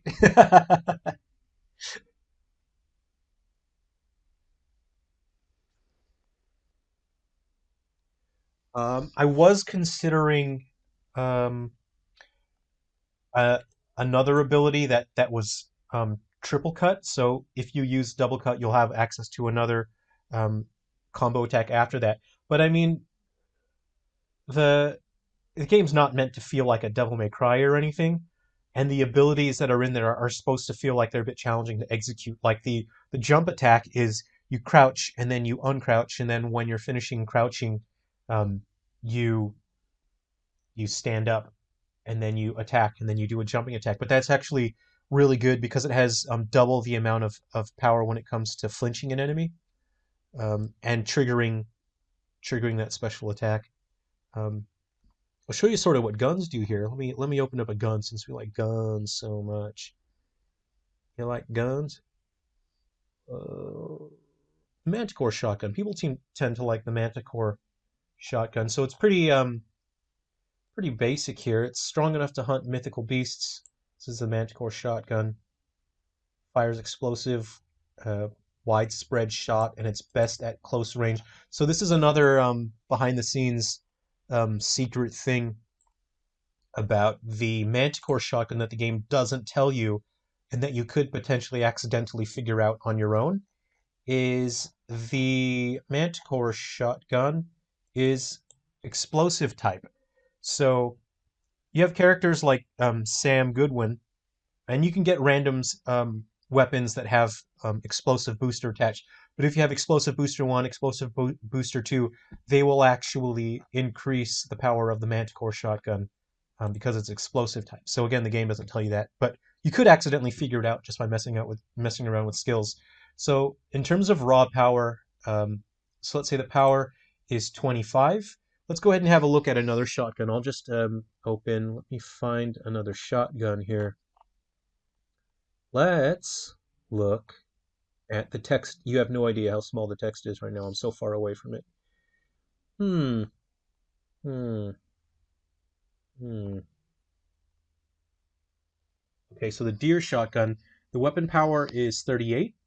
So, right out the gate, the Manticore shotgun is not super strong, but again, it does get the boost from explosives. And let me try and find this file here. Where's my inspector for this fellow? Let me open this guy again. Here it is. Uh, Let me see if these compilation errors are going to cause issues here. So you can actually have a look at the Manticore shotgun here. And here's what's so special about the Manticore shotgun is it has a stupid blast range. It's ridiculous. Um, Let me open the deer shotgun and you can compare it. So just right out the gate, the deer shotgun is stronger in terms of base power.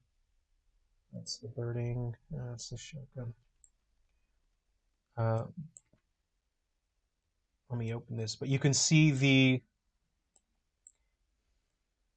blast range of the deer shotgun is much more focused. So the deer shotgun is much better for long range.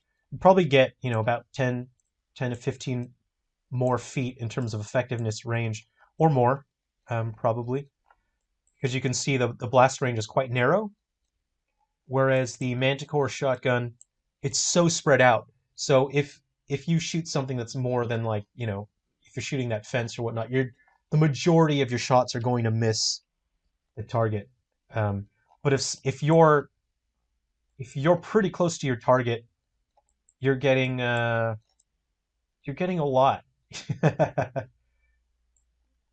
Whereas this doesn't have that much. So up close, the Manticore shotgun is going to do a stupid amount of damage.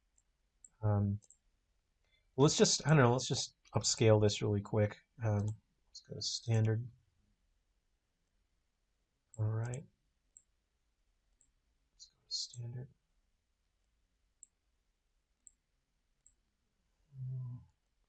Spec map here. Let's see here, scorpion tail.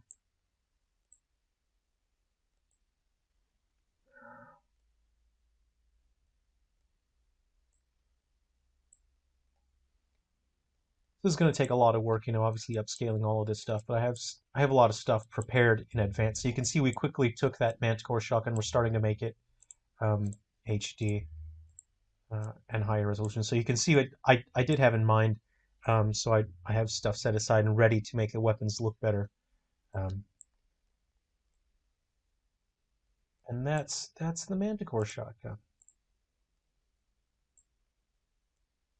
That's going to take some work. That's Anyway, let's get rid of these guys. We don't. Oops, what have I done? What have I done? Anyway, that one's actually my favorite shotgun in the whole game. And I did mention if we can do another update for the game, uh, and if I can afford to spend more time on it, I am going to add the redneck gospel, which is something I mentioned before. And I'm still working on a way to design the model that looks like it's not going to snap in half the first time you shoot it. But the redneck gospel is going to be a shotgun that's not super long. It's going to be sawed off to a degree, but it's going to have barrels that point left and right. So if you get swarmed by a lot of enemies, it's gonna help you avoid getting flanked. You'll have a ridiculous spread. It's going to be more spread than this. So it's going to have low damage output, but it's going to have really high knockback. It's going to have ridiculous spread, even more than this, because it's going to have three barrels that come off the sides. That's going to be the redneck gospel. Um, if I get, if I get the chance to do another update for 3 down stars. But until then, the Manicore shotgun is the. Are there any other weapons you want to look at? Thanks. Uh,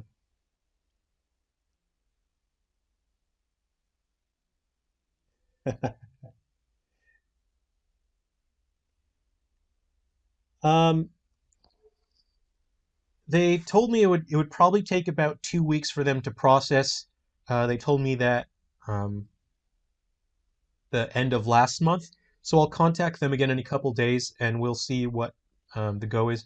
But again, they're in just as much chaos as everyone else in the world. Um, Everyone's sort of having to reorganize the way they work and the way their office works.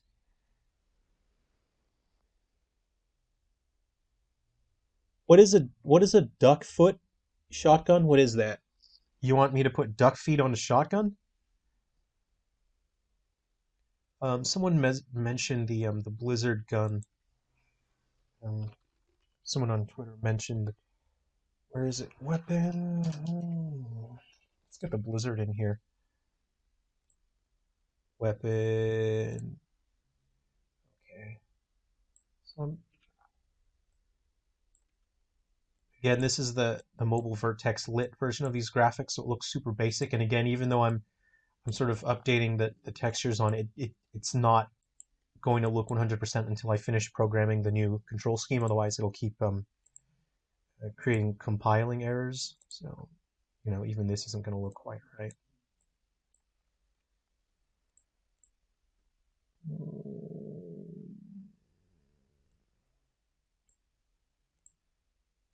Now, I need to finish programming that control scheme anyway.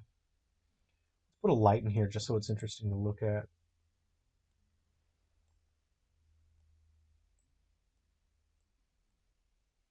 There.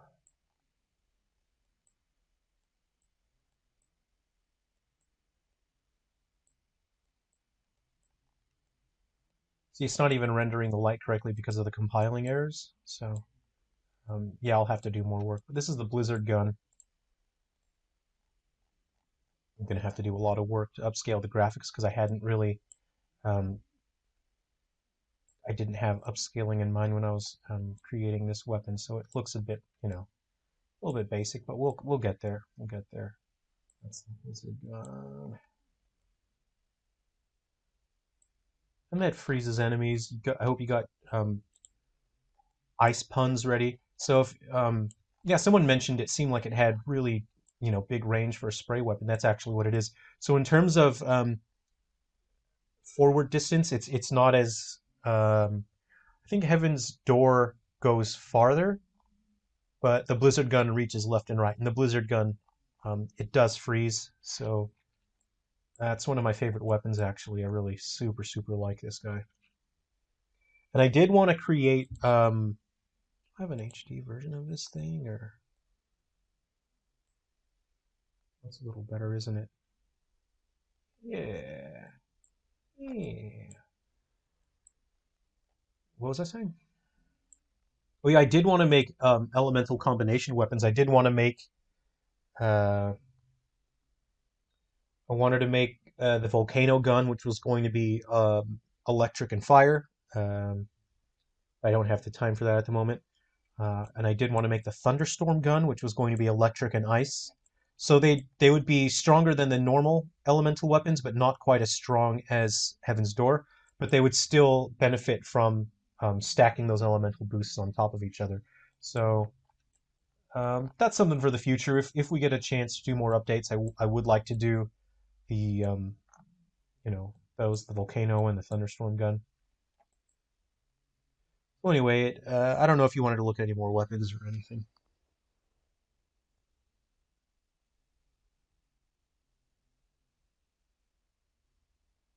Okay, okay. You sent me a duckfoot gun. Let me. Where's my device? I wanna. Okay.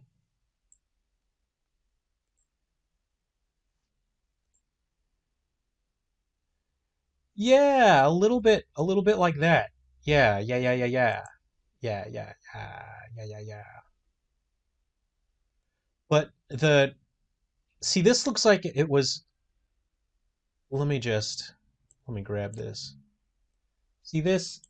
This looks like something that was made. Uh, and the redneck gospel is supposed to look like um, someone was sitting in their backyard and had too much free time, maybe a little bit of moonshine or silver courage, uh, and they thought, "Hey, what if I took these guns and put them together?" And then they put it together. This looks like it was made. This looks like it was meant to be this way. The redneck shotgun is supposed to look like Uh, yeah, someone made it just because, and it'll probably blow your hand off if you try to shoot it. So that was my idea behind the redneck shotgun. So yeah, yeah, yeah, yeah, yeah.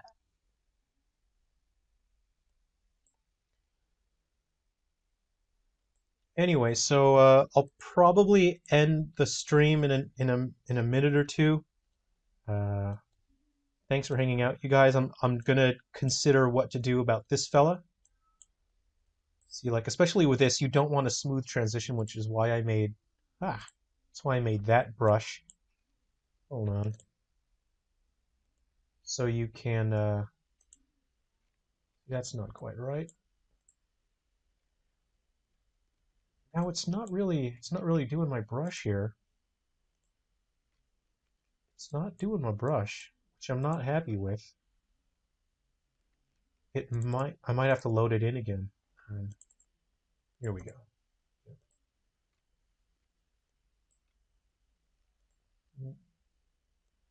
It's not doing my brush, so try clicking enable. It's kind of doing my brush. Anyway, I'm going to zoom out. Why you be this way? See, it's not really doing my brush correctly, which I'm not super happy about. I'm just gonna I'll probably have to turn it off and on again and restart, but it's not, it's just doing like a generic sort of thing. It's not doing the actual texture that I've defined in my brush. So I might have to turn it off and on again. It's sort of freaking out a little bit. Hmm. Hmm. Hmm. Hmm. Anyway, yeah, I'll be working on this more. I'll rig it up and then we can start animating it, but I'll rig it up not on a stream because rigging is extra boring. It hurts my brain. I'm not amazing at rigging. I can do it, but I don't enjoy it. And especially when you're rigging up something that has a weird body structure, and you don't really have good references in real life to do it. So yeah, I'll do that off screen so you guys don't have to worry about how boring the rigging process is. Figure out why that's not painting correctly, and hey, we're getting there. We are getting there. Oh, Nanashi, you didn't get to see the creature when it was finished, did you? Let's go ahead and open up this thing real quick, and you can have a look. It's this guy. So I'm still working on the texture maps and getting everything to look just right. So far, this is where we are at. It's going to take quite a bit more work to finish, but we've made a decent amount of progress, and it's been fun hanging out on the stream.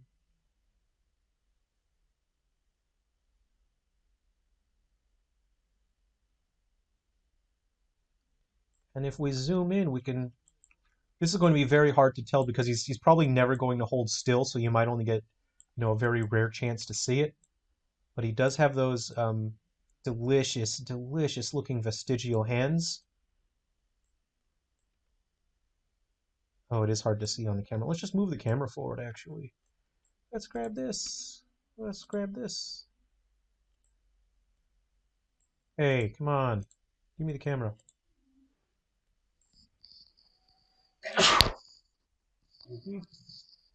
Excuse me there. All right, here. Yeah, cool, cool, cool, cool, cool. We can have a closer look at this fella. If we move the camera here, we can have a closer look. Where are we? Yeah, I like this gross sort of meaty look that his hands have there. So it's actually pretty hard to see it. So it's a subtle detail, and up front, if you're looking at him head on, you're not going to see it that well. But if you see it from the side, you'll be able to see this underdeveloped vestigial hand that's still stuck inside of his body and never came out properly.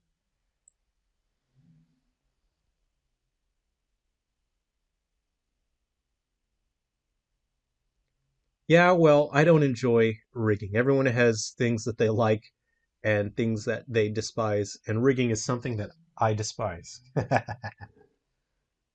No, thanks.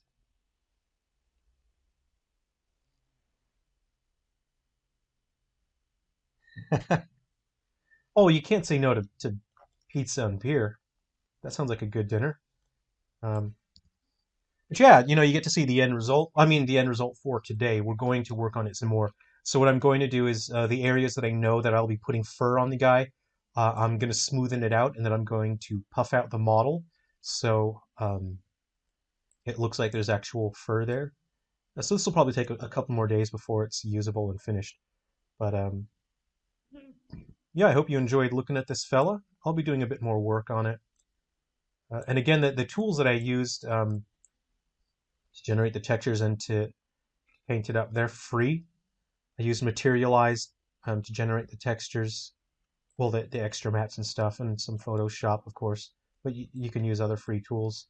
Um, and I used Sculptress to paint this guy. So yeah, and like I said, this guy is going to be in Silver Falls Android. Um, but if Three Down Stars does sell well enough, uh, and I can afford to spend a couple more weeks on updates, then I will add this guy. I would like to do some more Frontier Fighter missions, and if I do that, I'll add this guy, and then you can have a new enemy to play with, a new happy friend to play with. So these parts didn't turn out too badly. Um, yeah, this was a decent test. I'm not too sad about it. Not too sad.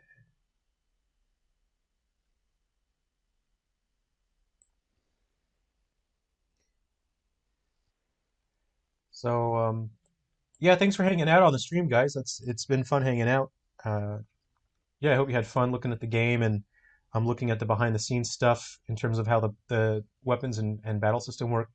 The new update 1.3, there I added some notes to camp, so they do explain a little bit more of some of the intricate details of the battle system.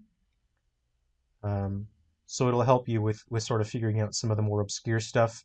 But yeah, there's a lot to the battle system, and I hope when the update does come out that you can enjoy all of Frontier Fighters. And yeah,